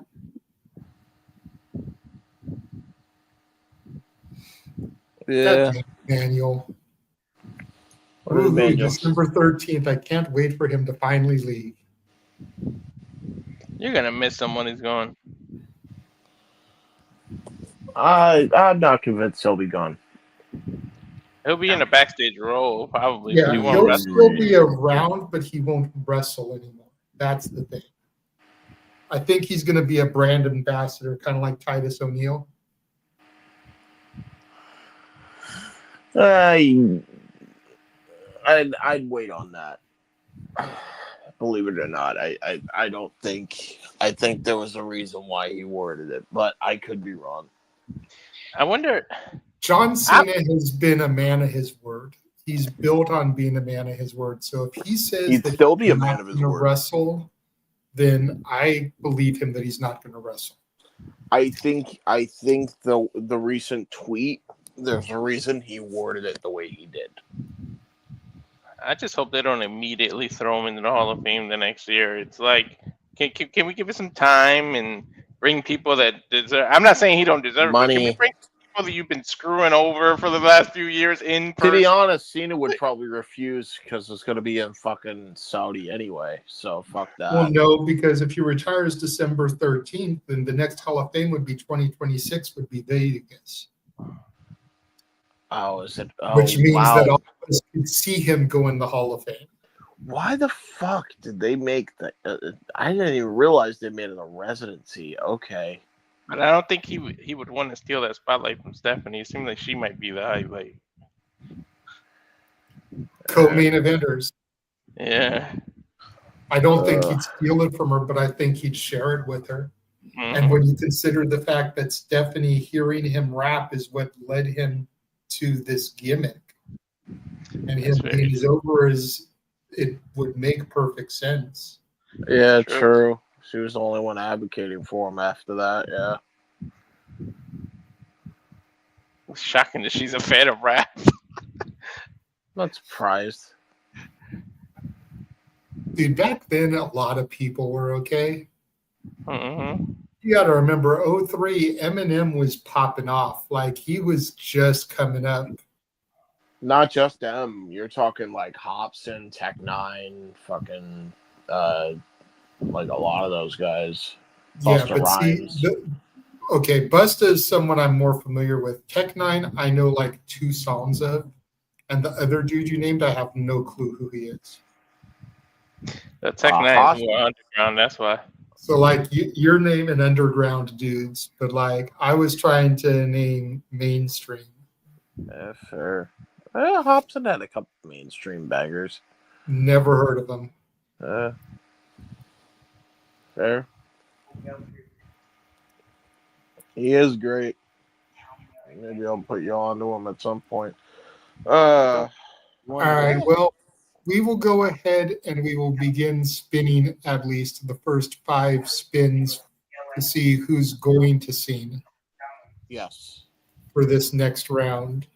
Me. No Big G, though. Yes, let me take Big G out. Sorry about that. Forgot to remove him when he said that he wasn't going to be there. No Jeff. Excuse me. And no Josh either. Take him off as well. Yeah.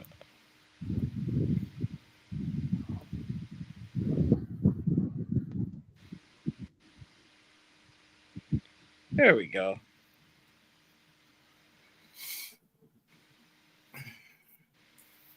Okay. All right. So, first spin.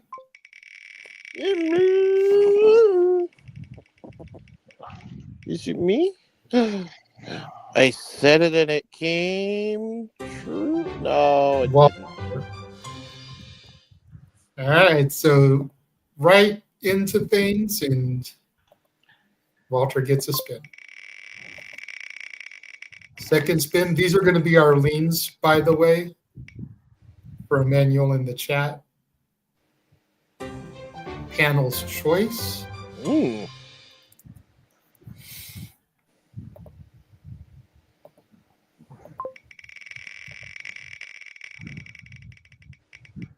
Third spin goes to, looks like me.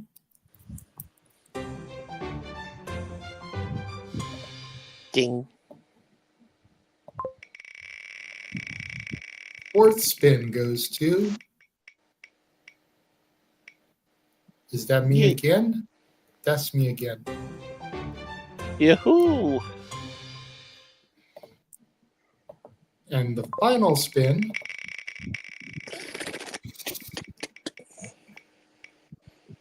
Oh no! What the hell? Triple header. All right, so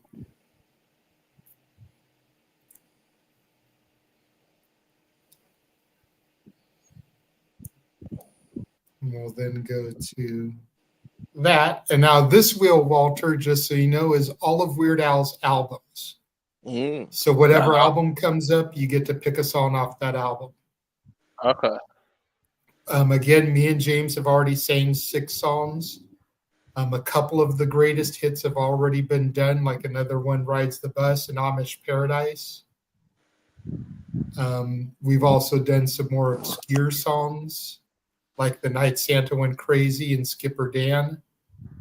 So just let me know what song you want to do, and I'll let you know if it's already been done or not, depending on what album comes up. As far as panel's choice, I know James wants to sing, but I feel like we got to knock Noah with one, like, as soon as he gets here. So I just got a notification. He is way too tired and he's going to bed. So he said we all can have the monies, he says. And to be fair, he has, in fact, I think since we started these things, like back in the open mic night days, has shown up to like every single one of these karaoke. So I think with the exception of one, no, that was one he actually enjoyed. Never mind. That's what I'm confusing that with. So yeah, no, he's shown up to every single one. So I mean, I'm fine with more money. Fuck. Yeah. So okay. So the panel's choice then will go to James. Hi, it's me.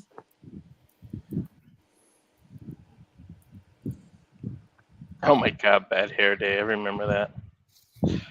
So what we'll do is we'll just alternate them. We'll spin in order. So we'll do Walter's first, James's next, then my 3.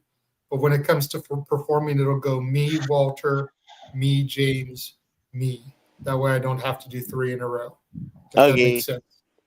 Makes a lot of sense. So first spin, Walter gets to pick a song from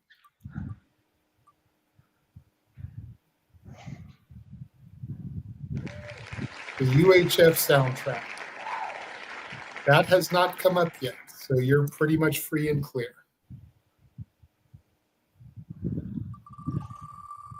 James gets to pick a song from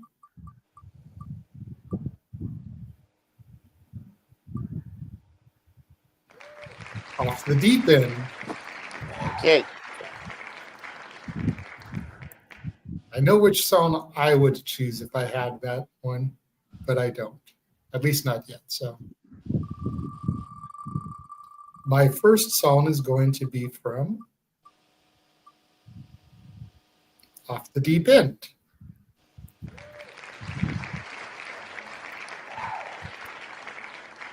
But James got it first, so he gets to pick the song first. So okay. My second song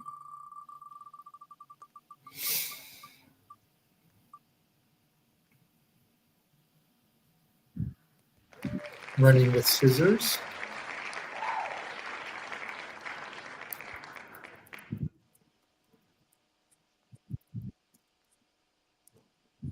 And my last song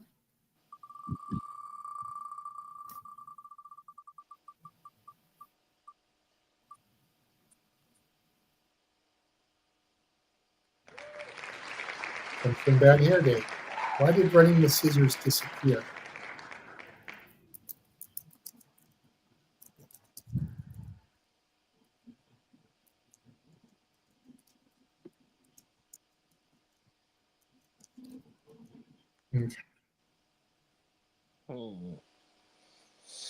Let's see. So, James, what are you going to do from Off the Deep End? I'm going to go with I Can't Watch This. Okay, perfect. Yeah, I go That's with that. That's not the one I was going to do. So, give me a second here. I'm going to go back to the name wheel and take Noah off. That way he doesn't come up. Then I need to get the lyrics for my song up. Yeah. That's what I'm trying to find, the lyrics. I know what song I want to do, but Google, bro. That's what I do. Weird Al, insert title here, lyrics.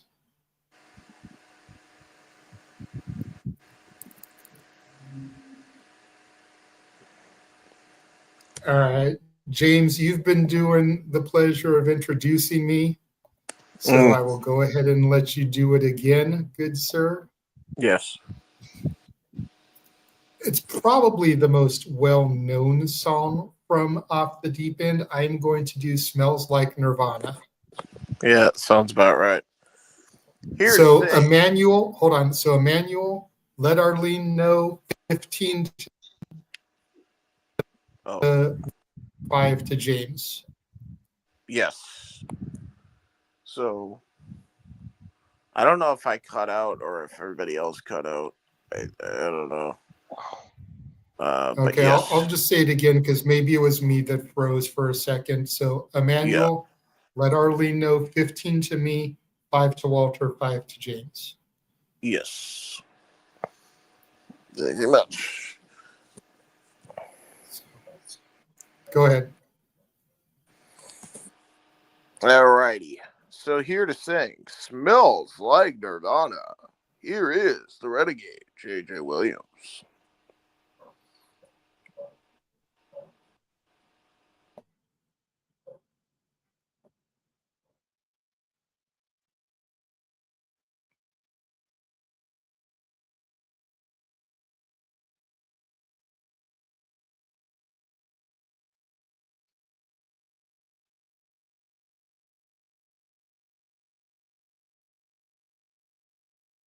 What is this song all about? Can't figure any lyrics out. How do the words to it go? I wish you'd tell me. I don't know, don't know, don't know, don't know, oh no, don't know, don't know, don't know. Now I'm mumbling and I'm screaming and I don't know what I'm seeing. Crank the volume, ears are bleeding. I still don't know what I'm seeing. We're so loud and incoherent. Boy, this oughta bug your parents. Yeah.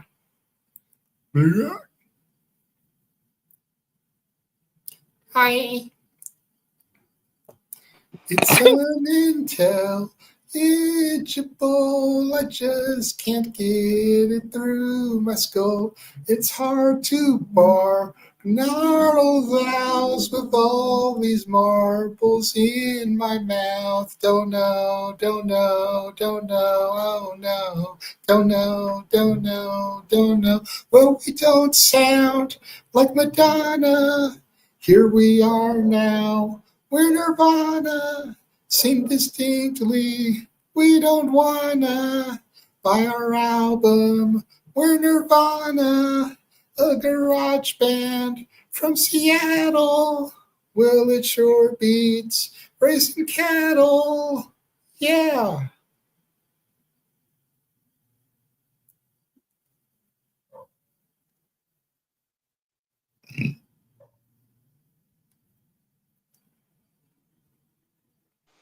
Yay! Very well done. I forgot those were the actual lyrics. Right? Pretty fucking good. All right. So next up is going to be Walter with a track from the UHF soundtrack. Were you able to find the lyrics, Walter? Yep. All right. So here to sing She Drives Like Crazy, a parody of the Fine Young Cannibals, She Drives Me Crazy, Mr. Reliable, Walter Cruz. Oh my god, I forgot how long the intro to this is.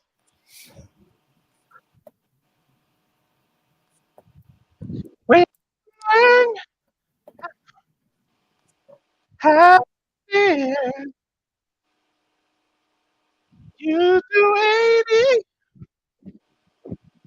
in second gear. When you drive, I can't relax. I just from Cracker Jack. You just hit another tree. These fender benders are killing me. Drives like crazy.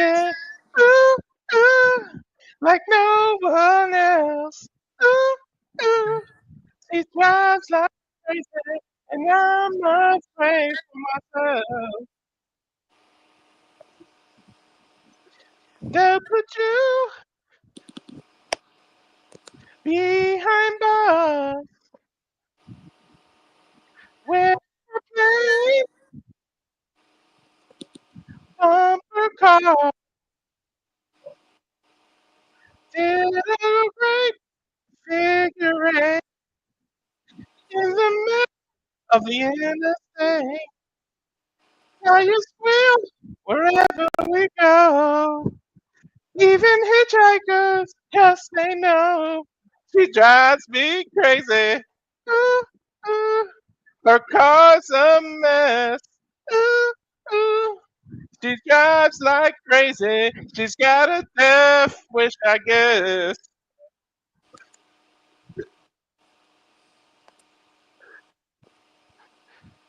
It's hard to keep that high note. I mean that falsetto thing up. Fair enough. I can believe it. Good job, Walter. Good job.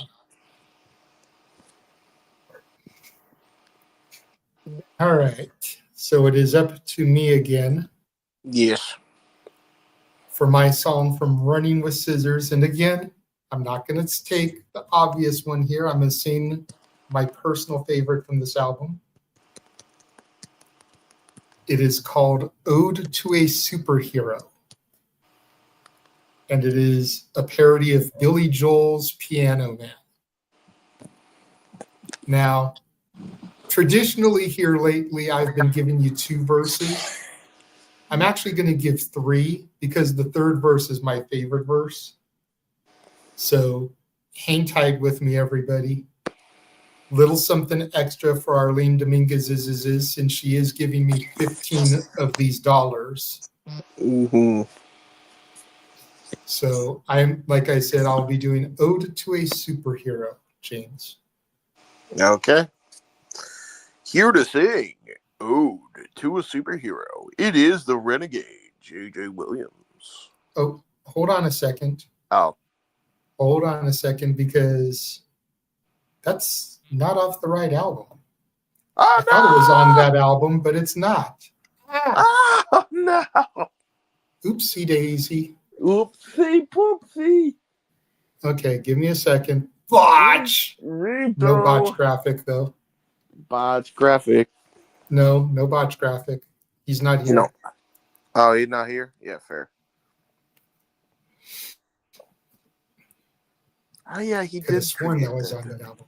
You know, we do so much shit. I forgot he created that graphic. What, the Botch A? Yeah, Botch A and Botch. Yeah, I forgot he did those. The Botch one he created. The Botch A Jeff did to be a haha. Yeah, well, Jeff was brilliant for that. That will still forever be the craziest episode that has ever happened in the history of the show, is us losing it over baguettes and wow, it's fucking French shit. That will never not be funny. All right, so I am going to go with the popular song from the album then, just because I was on the wrong album. Okay. So I'm going to be doing The Saga Begins, which is Weird Al's parody of American Pie, and it details the Phantom Menace. Ah, fair enough. Well. And I'll still do the first 2 verses, basically, because American Pie is a long-ass fucking song. So you'll get the chorus twice from me. No, there you go. Here to sing The Saga Begins, which is a parody of American Pie, the Renegade of Wrestling, J.J. Williams.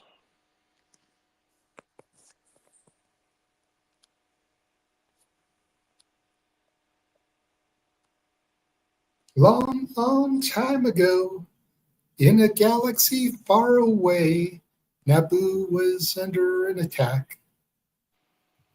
And I thought me and Qui-Gon Jinn could talk the Federation into maybe cutting them a little slack.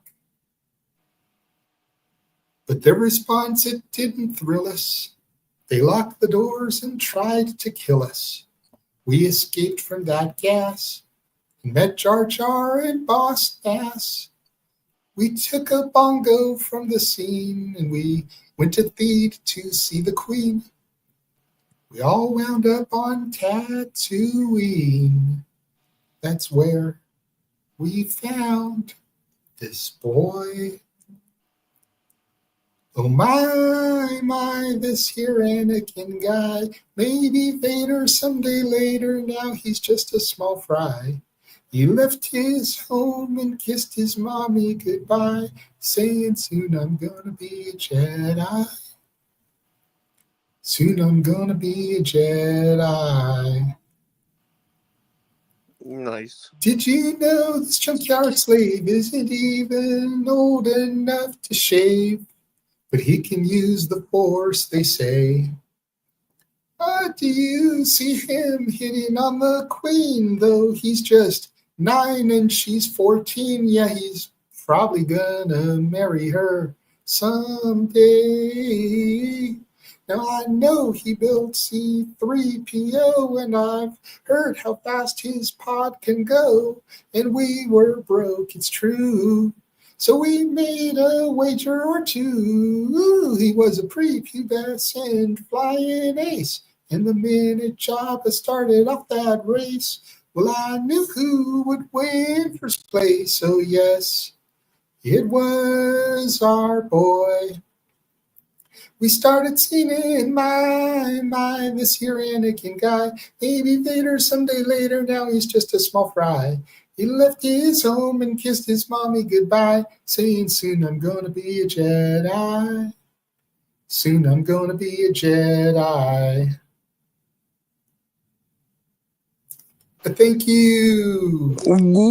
Yes. Sheesh. Damn, Walter's gone. I scared him away. Walter did go away.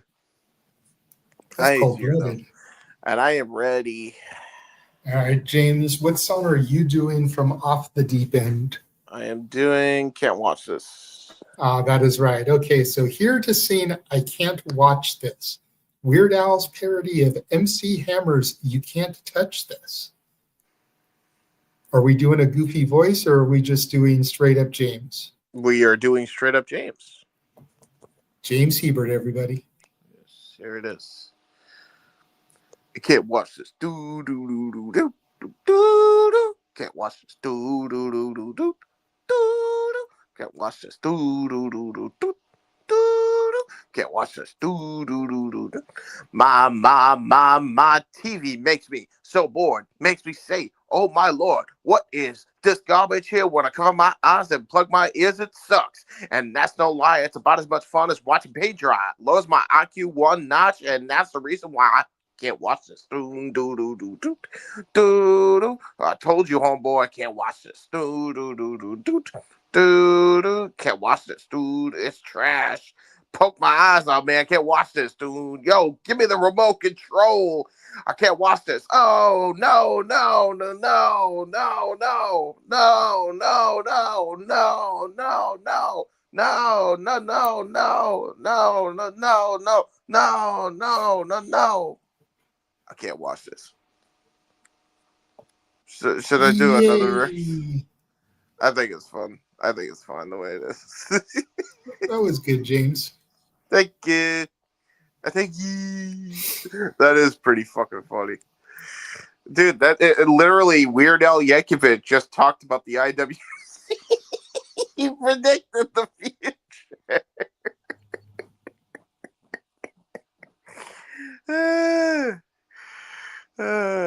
Sorry, I saw an opportunity. Had to hit the home run.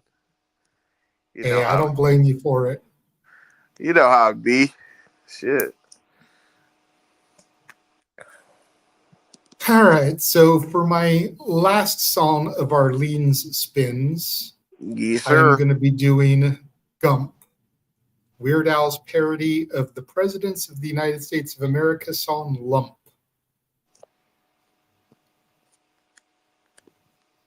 All right.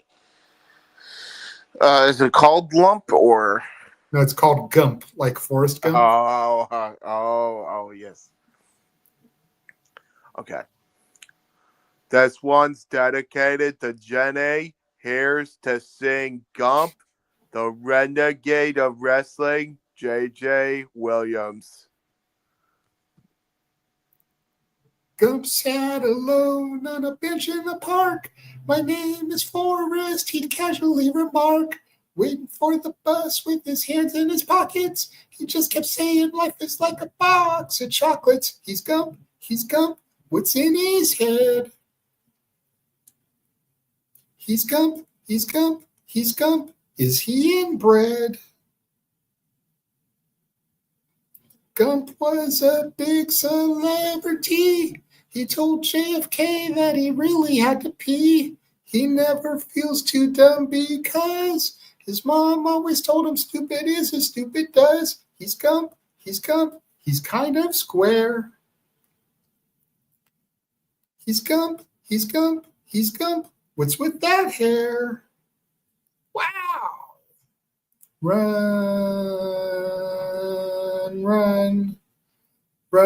now Forrest, run like the wind now, run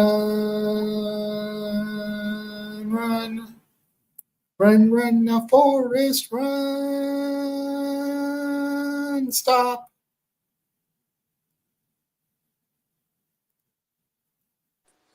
You ever think Paul London and Brian Kendrick entrance was inspired by Forrest Gump? Possibly. Yes, very, very nice. Very nice, JJ. Very nice.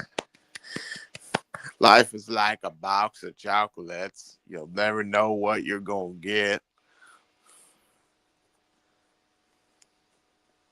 You're good, Walter. And then there were back to two.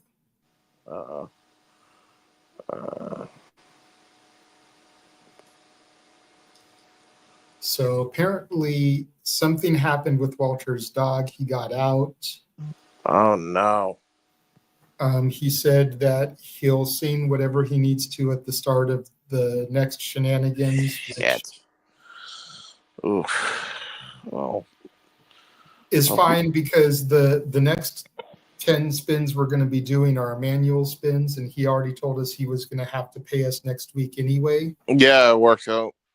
So even though we're going to go ahead and sing his songs because that's what we do around to these parts, at least Walter will be singing closer to when he actually gets paid. So yes. That's a bummer, though. We went from 4 to 3 to 2, from 2 to 3 to should have been 4 to 3 to 2. So it is what it is. Feels like it's Muppets karaoke night. Yeah, a little bit. I mean, to be fair, we didn't expect the pay-per-view to go goddamn long, and Walter didn't expect to have that happen to him. So shit, yeah. No, I know. Life be lifing. All right, so we'll do the next 5 spins of the first 5 spins of a manual. Yes.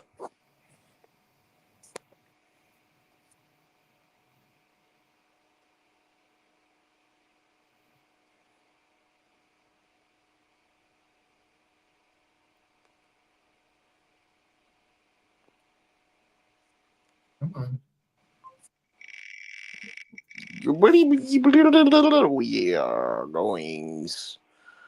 We are goings. Super Chatter's choice. Well, it's up to Emmanuel. You have such a variety to pick from. Right? Well, we'll see what happens with the rest of the wheel. Emmanuel's usually pretty fair. He'll pick whoever's name doesn't come up that much. So Yes. there's me. You. Oh, you, buddy. And I get picked by a mains, which means I get another $5. He did, because I'm Yes. the notes area. So Yeah, I see it right there in the comments. Oh. Panel's choice. Well, this may be a problem because we are the panel. This work. We'll give it to Walter. Why not? And it's me.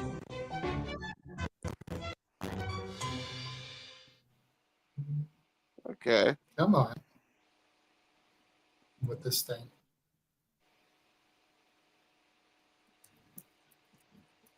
Me, baby.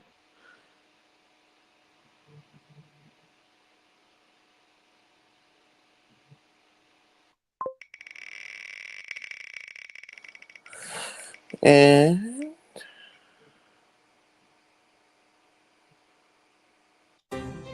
Super Chadwick. Well, there we go.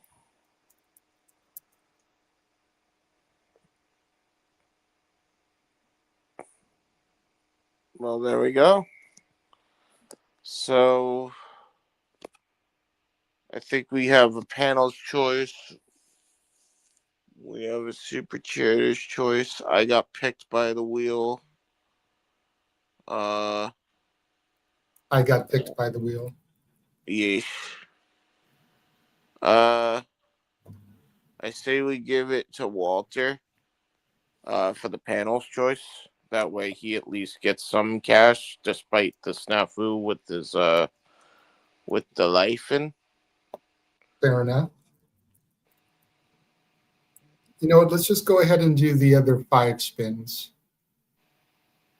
We can still like do 5, take a commercial, do the other 5. Yeah, you're right. But let's yeah, just knock this wheel out of the way. Yeah, honestly, let me put that in there. Okay, so JJ. We got James again. I'm making your money.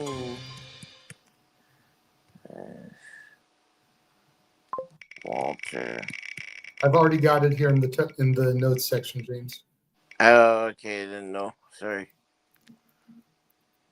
I forgot that's a thing. Super Chatter's choice. So that's Emmanuel again.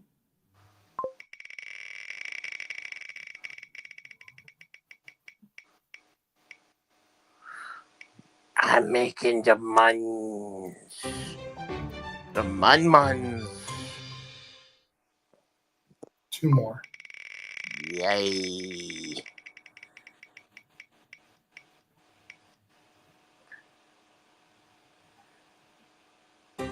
Panel. Another panel. We'll give that to Walter. Yes. Just immediately. Yes, sir.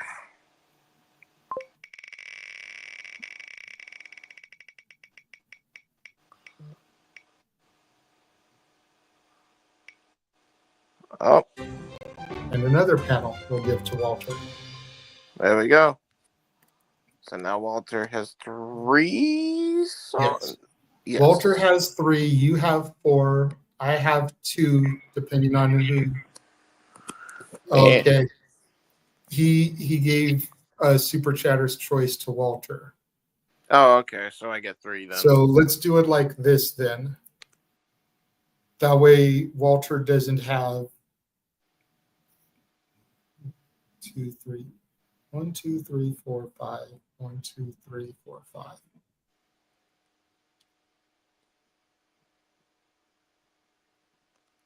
Let's take one of the panel's choices from Walter, give it to me. That way there's 3 for Walter, 3 for me, 4 for you. Yeah, it Since works. your name actually came up the most on the wheel. Yes, I am okay with this. Okay. Cool. I like it.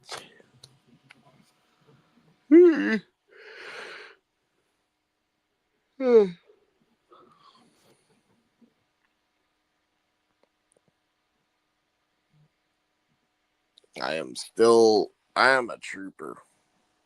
I am still here despite a raging headache, singing my little tushy off.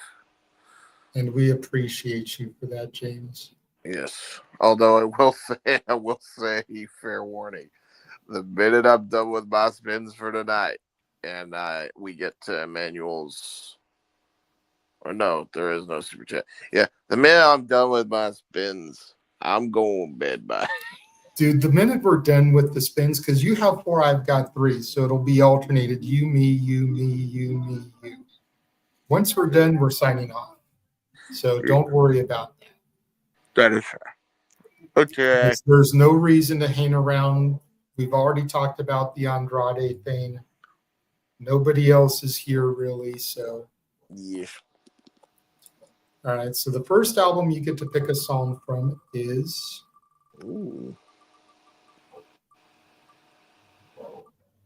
Apocalypse. Apocalypse. Okay.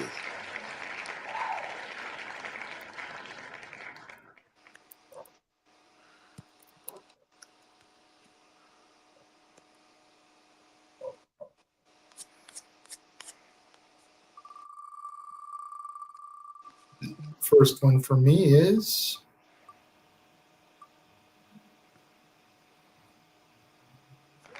Polka Party.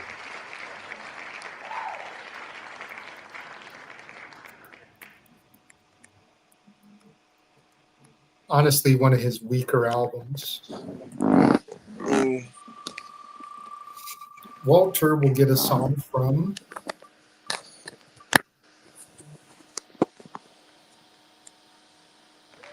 Poodle Hat.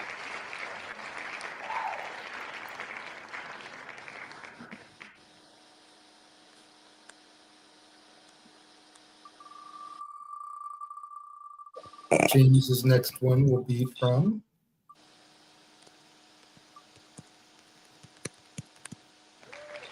Poodle Hat.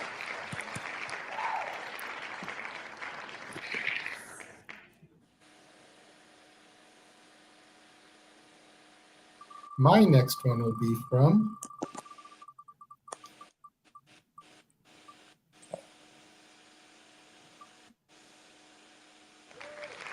Straight Outta Lynwood.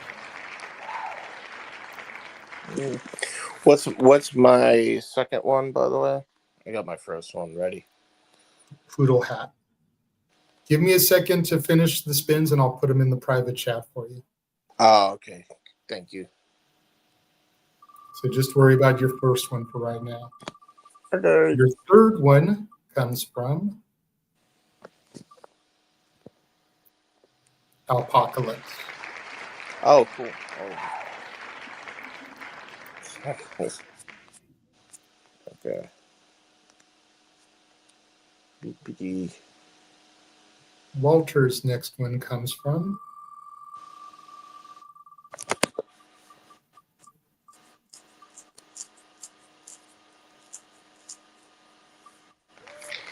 Alapalooza.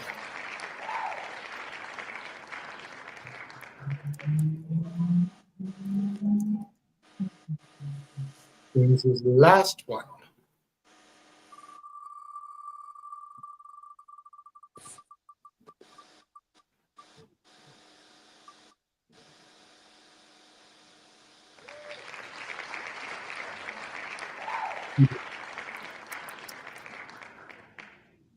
Oh.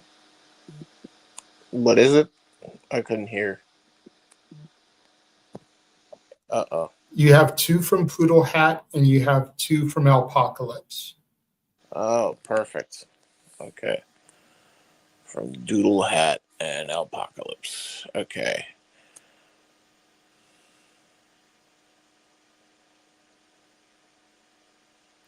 Walter's third one.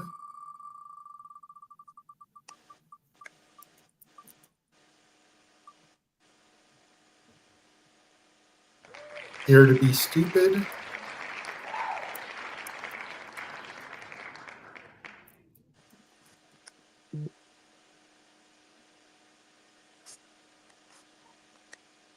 My last one.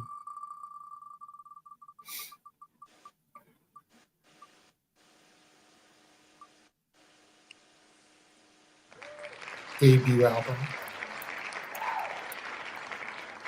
Got it. All right. All right, so. Do you still need me to put it in the private chat for you?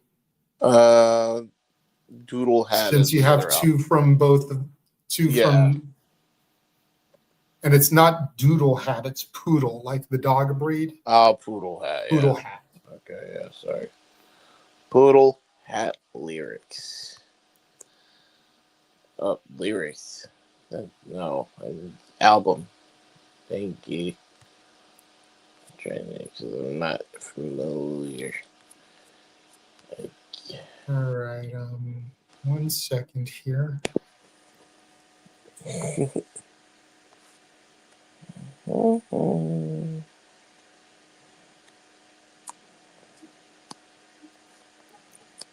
Oh God, if I wasn't feeling like such garbage, I would do Angry White Boy polka in the style of Gilbert Gottfried, but I can't. Oh, eBay. eBay is definitely one of them for Poodle. You already did Couch Potato.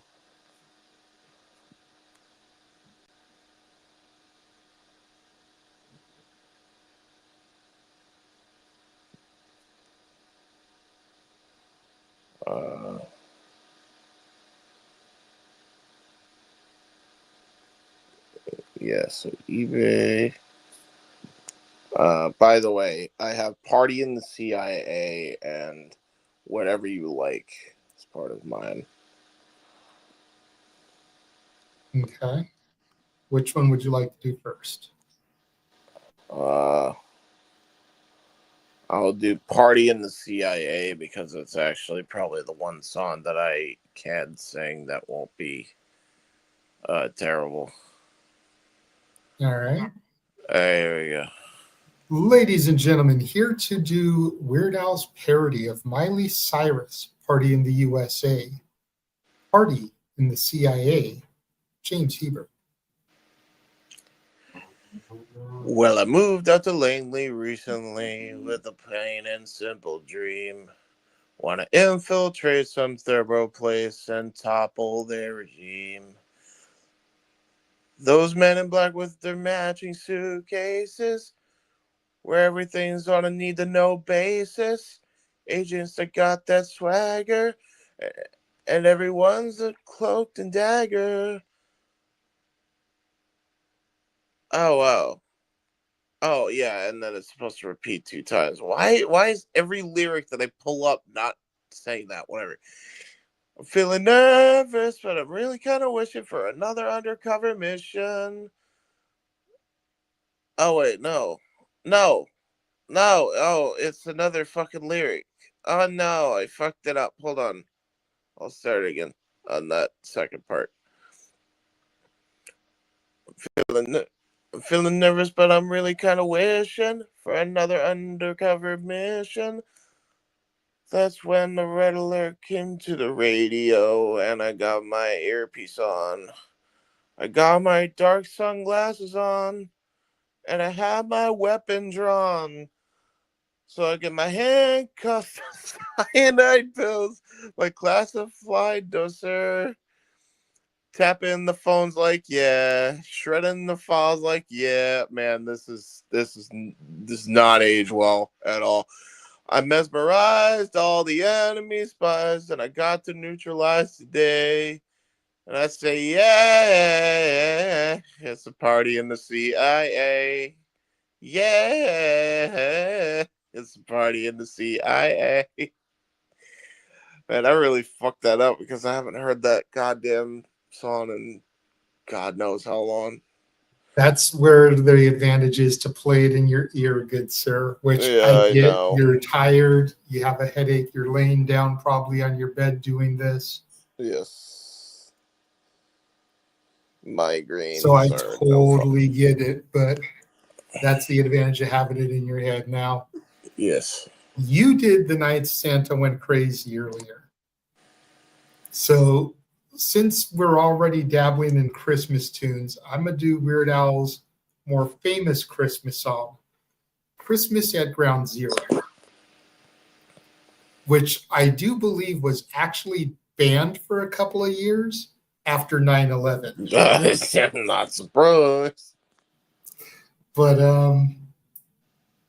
hey, the song goes back to like 1986, okay? So it was made 15 years before the attacks.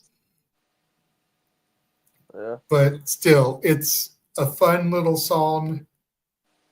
And yeah, so I'm going to be doing Christmas at Ground Zero if you'd like to intro me. That's fair.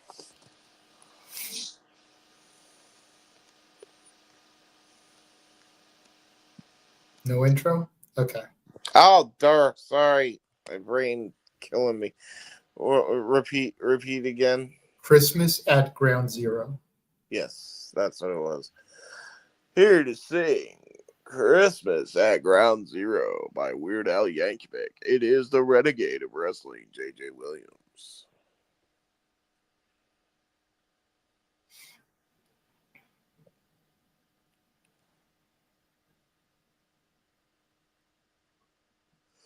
And Lord, I apologize if people find this insensitive, but it's just a good old comedic Christmas song.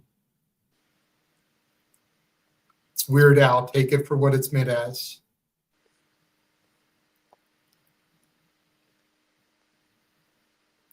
It's Christmas at Ground Zero. There's music in the air.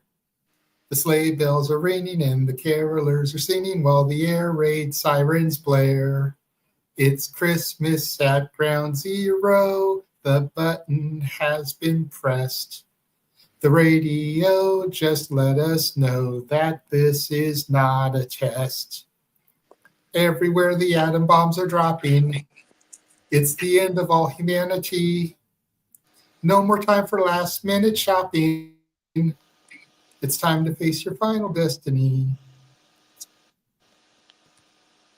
It's Christmas at Ground Zero. There's panic in the crowd.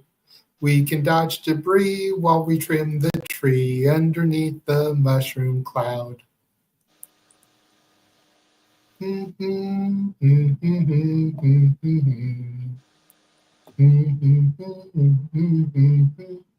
I'm just going to do the rest of the song because it's short.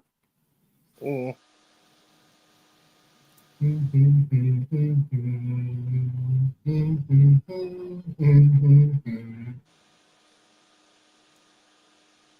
You might hear some reindeer on your rooftop or Jack Frost on your windowsill, but someone's climbing down your chimney. You better load your gun and shoot to kill. Oh, it's Christmas at Ground Zero, and if the radiation level's okay, I'll go out with you and see all the new mutations on New Year's Day. It's Christmas at Ground Zero, just seconds left to go. I'll duck and cover with my Yuletide lover underneath the mistletoe. It's Christmas at Ground Zero, now the missiles are on their way.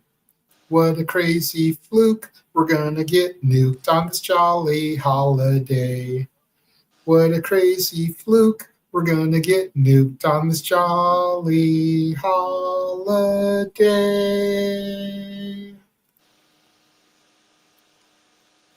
Yeah. Death and destruction.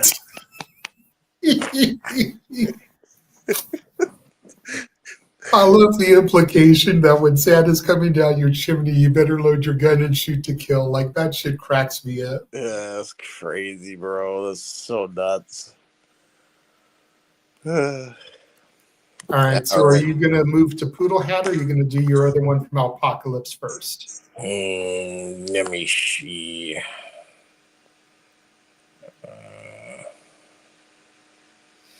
Emmanuel's like, I can see why it got banned, LOL. Yeah, a little bit. Just a bit. Just a smidge there, folks. Wait a minute. I swear I got this from the right album, right? What the fuck? Hey. I think I got it from the wrong album. Oh, I typed in the actual song. I'm going with what I believe it's Whatever She Likes by Weird Al Yankovic. But I'm going to do it in the style of my new impression of Forrest Gump. No, it's still Whatever You Like. I don't think he changed the name of it, but it's a parody of the original version. Oh. Well, now I know. All right, Okay. so here to do Weird Al's parody of Whatever You Like is James Heber. Hey, Jenny. You know our economy is in the toilet, but I'm still going to treat you right. I said you could have whatever you like if you like. I said you could have whatever you like if you like. Yeah, yeah. Whatever you like if you like. Tater tots, cold duck on ice, and we can clip coupons all night. And baby, you could have whatever you like if you like. I said you can have whatever you like if you like. Yeah, yeah. Take you out to dinner anytime you like, please, like Burger King or Mickey D's. And baby, you can have whatever you like if you like. I said you can even have the large fries.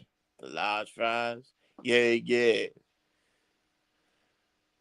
Baby, you can show me how I'm quite a sweet, nice guy. When I buy a bathroom tissue, always get 2-ply. Where's this 2-ply? I get 2-ply shit. I want it. You get it, my dear. I got my Costco membership card right here. Yeah, you like top ramen? Need top ramen? I got a cupboard full of them. I'll keep them coming. You want it? I got it. Go get it. Just heat it. Dump the flavors in the packets and just eat it. Pork and beans and rice and pork and beans and minute rice, and then we can play cribbage all night. I haven't heard cribbage in fucking ages. Baby, you can have whatever you like if you like. I said you can have whatever you like if you like, Jenny. Yeah, yeah. God damn it, James. I so improv that because I actually kind of sang it. I just don't know if I actually sang it the way it's supposed to be sang at all. Oh, Jesus. But hey, you can't knock me for trying. At least No. Can't Can't knock you at all. All right, well, my next one is coming straight out of Lynwood, and it's another dedication. Again, to our boy, Stat Boy Mikey, because a lot of people feel that this song is his theme song. I am going to be doing White and Nerdy, which is a parody of Chameleonaire and Crazy Bone, Riding Dirty. So I pray to God I can keep up, because Weird Al does damn good on this song. Like, you would think he literally was a rapper the way he flows on this. So I hope I can do it justice. There you go. All right. Let me just remind me of the song one more time, because my brain White and Nerdy. White Nerdy. Yeah, that's what it is. Of course it Sending is. it out to Stat Boy. Hitting it out with the classic White and Nerdy parodied by Weird Al Yankovic. It is the Renegade, J.J. Williams.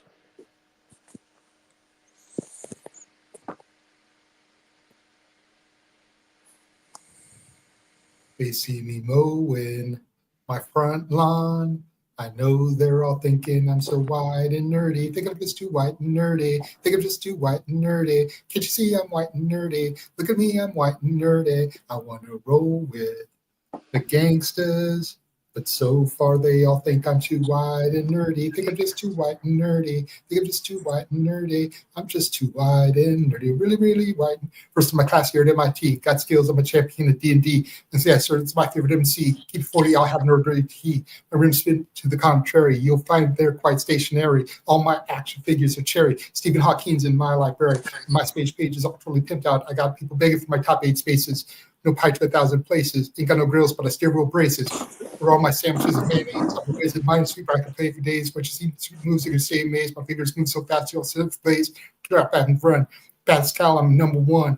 Do vector calculus just for fun. You got a cat, but a soldering gun. Happy Days is my favorite theme song. I can sure kick your ass in a game of ping pong because you bring con. Don't come through that. They see me roll on my Segway. I know in my heart they think I'm white and nerdy. I think I'm just too white and nerdy. I think I'm just too white and nerdy. White and nerdy. You know I'm white and nerdy. I'd like to roll with the gangsters. And also a parent, I'm too white and nerdy. I think I'm just too white and nerdy. I think I'm just too white and nerdy. I'm just too white and nerdy. How'd I get so white and nerdy?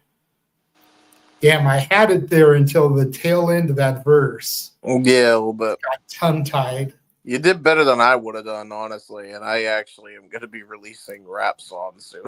So, like, you did way better than I would have. Shit. So, all right. Al, I am sorry for butchering that.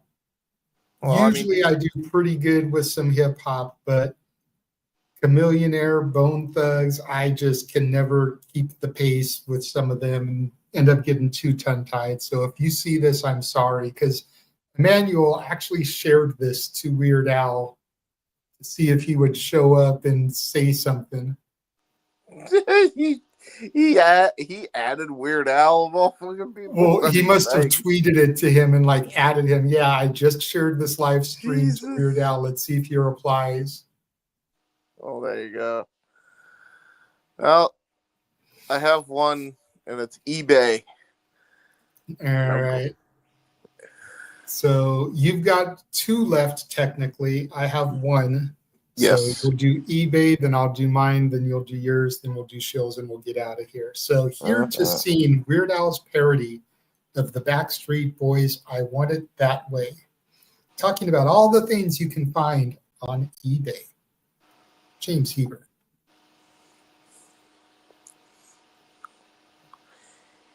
Yeah.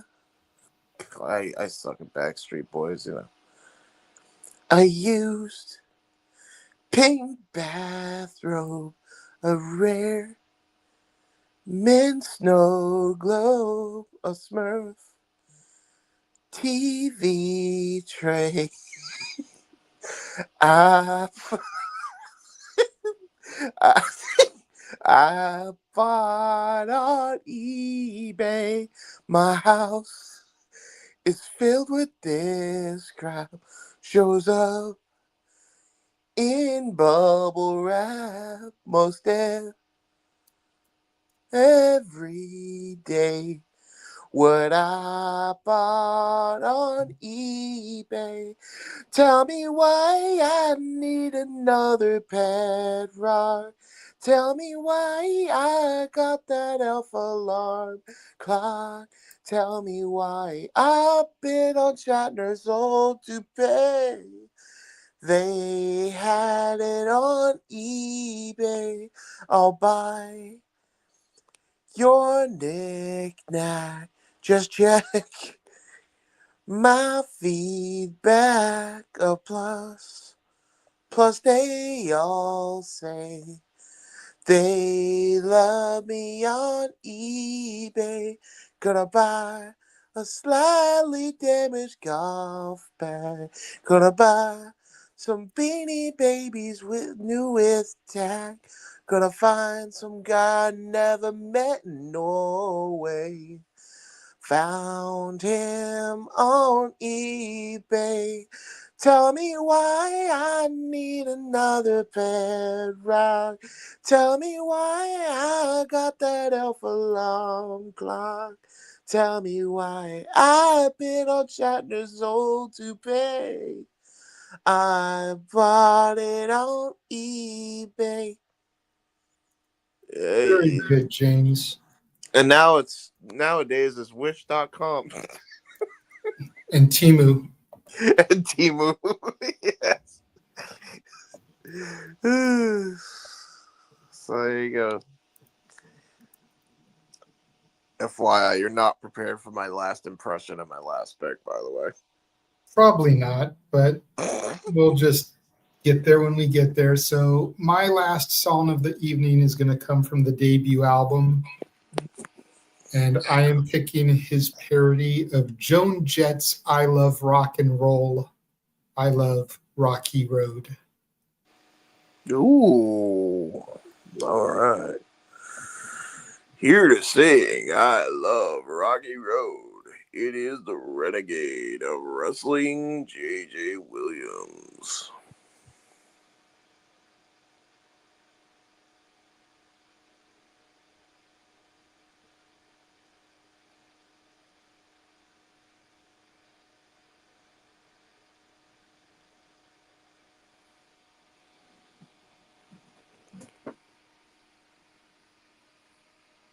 I hear those ice cream bells and I start to drool.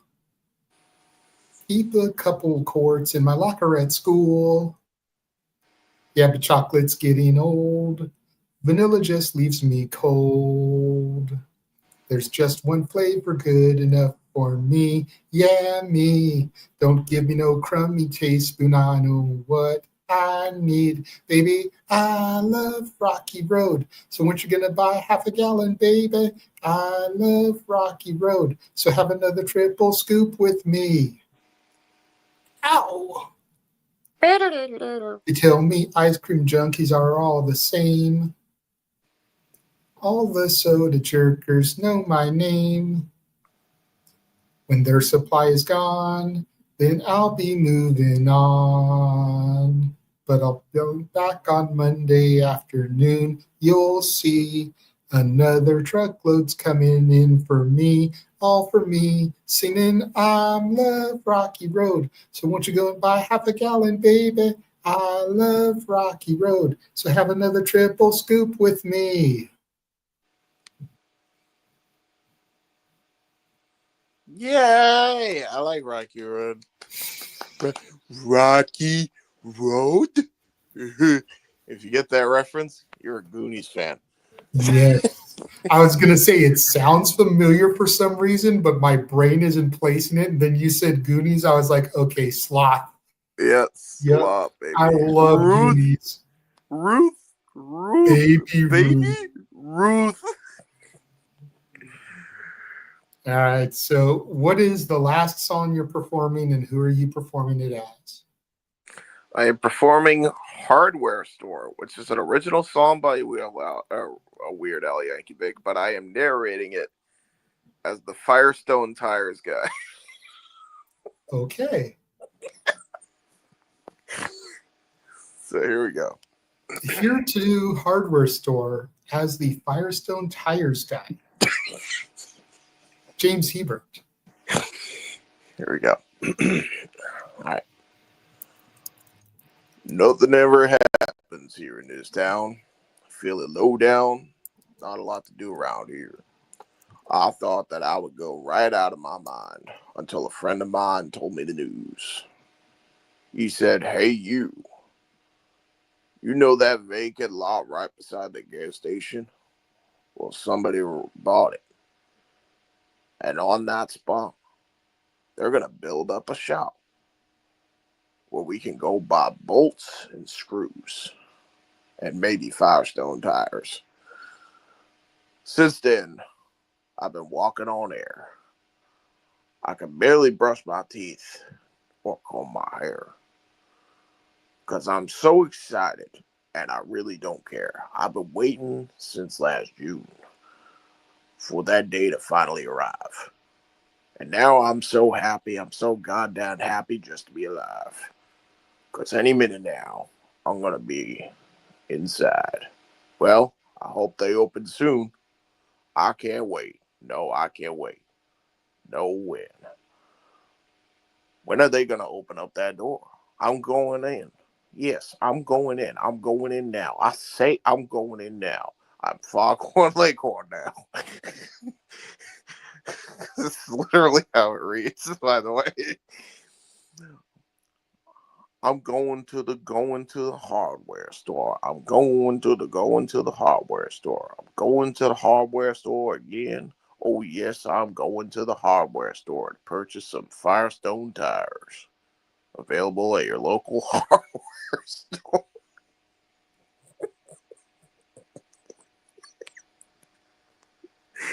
Damn it, James. If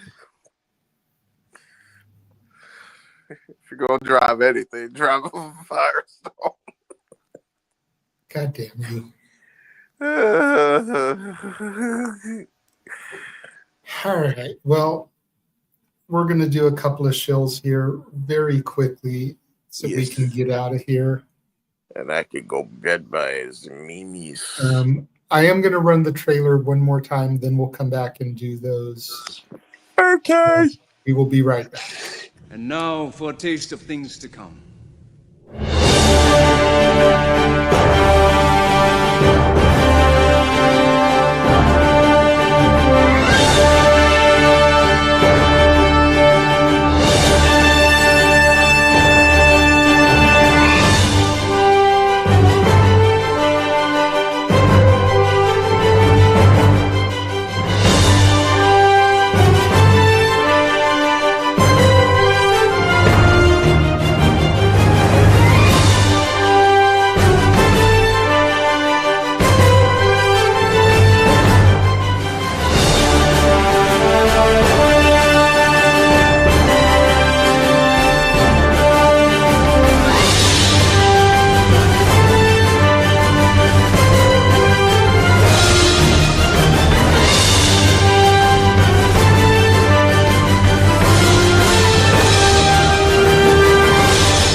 And once again, here at the Simply Reliable Studios, we are about all the wrestling. God damn it. All right. We're going to make this very, very quick this evening. We're not going to go through everybody. We're not going to hype everybody. Not to sound like an asshole, but pretty much everybody wasn't able to be here tonight. So we're just going to go through the core four real quick, and then we're going to get out of here. Yes. Shout out to the Simple Man. You can follow him on X and YouTube at nfoster1916. Dude was just exhausted after calling Wrestle Dream. Wrestle Dream didn't end until 12:30 his time. So I totally get why he didn't want to come through this evening. But make sure you follow him there. Shout out to Walter, who was with us for a little bit until he had to dip because his dog got out. Follow him and subscribe to him on Rage of Wrestling, of course. Follow him at walter.cruz.non40 at Instagram. Follow him at Walter Alex Cruz on X and Blue Sky, if Blue Sky is still a thing. Don't really know. James. You can find me on the YouTube, Instagram, and X at JHibbits95 and on Facebook, James Hibbit. really cruel and dumb things on the internet.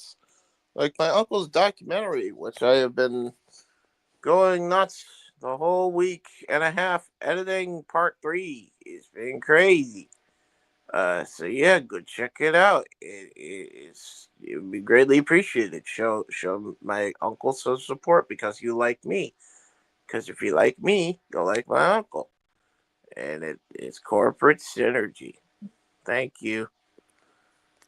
Got to give a shout out to the Dominguez's, without whom we would not have sang for 21 songs. Yes. So follow Emmanuel Dominguez on Instagram at EDM7324 and follow Arlene Dominguez on Instagram at Arlene Dominguez and on X ADM73244. And then, of course, you can find me on Instagram, the Renegade JJ Williams, YouTube Casa D18 Studios, XROWJJ Williams, and Casa D18 Studio. No S on the end of the X account. That's where you'll find me participating in most of the spaces. RS and follow us on X at SR Studios 2024, where you can vote in the first annual Simply Reliable Studios Awards. First 3 polls have ended. Tag Team of the Year is currently up for vote, and I will probably be putting another poll up here in the next couple of days. So make sure you're following us on X for that, and you're voting in the poll there. Yes. Other than all of that, that's going to do it for us here for the Saturday Shenanigans this week. I do want to thank Walter for popping in and joining us for a little bit. I want to thank, again, Arlene and Emmanuel Dominguez for their donations, for supporting us as they always do here at the Simply Reliable Studios. And I want to thank all you guys that joined us and tuned in and joined in the chaos. Until next week, we will catch you guys next time.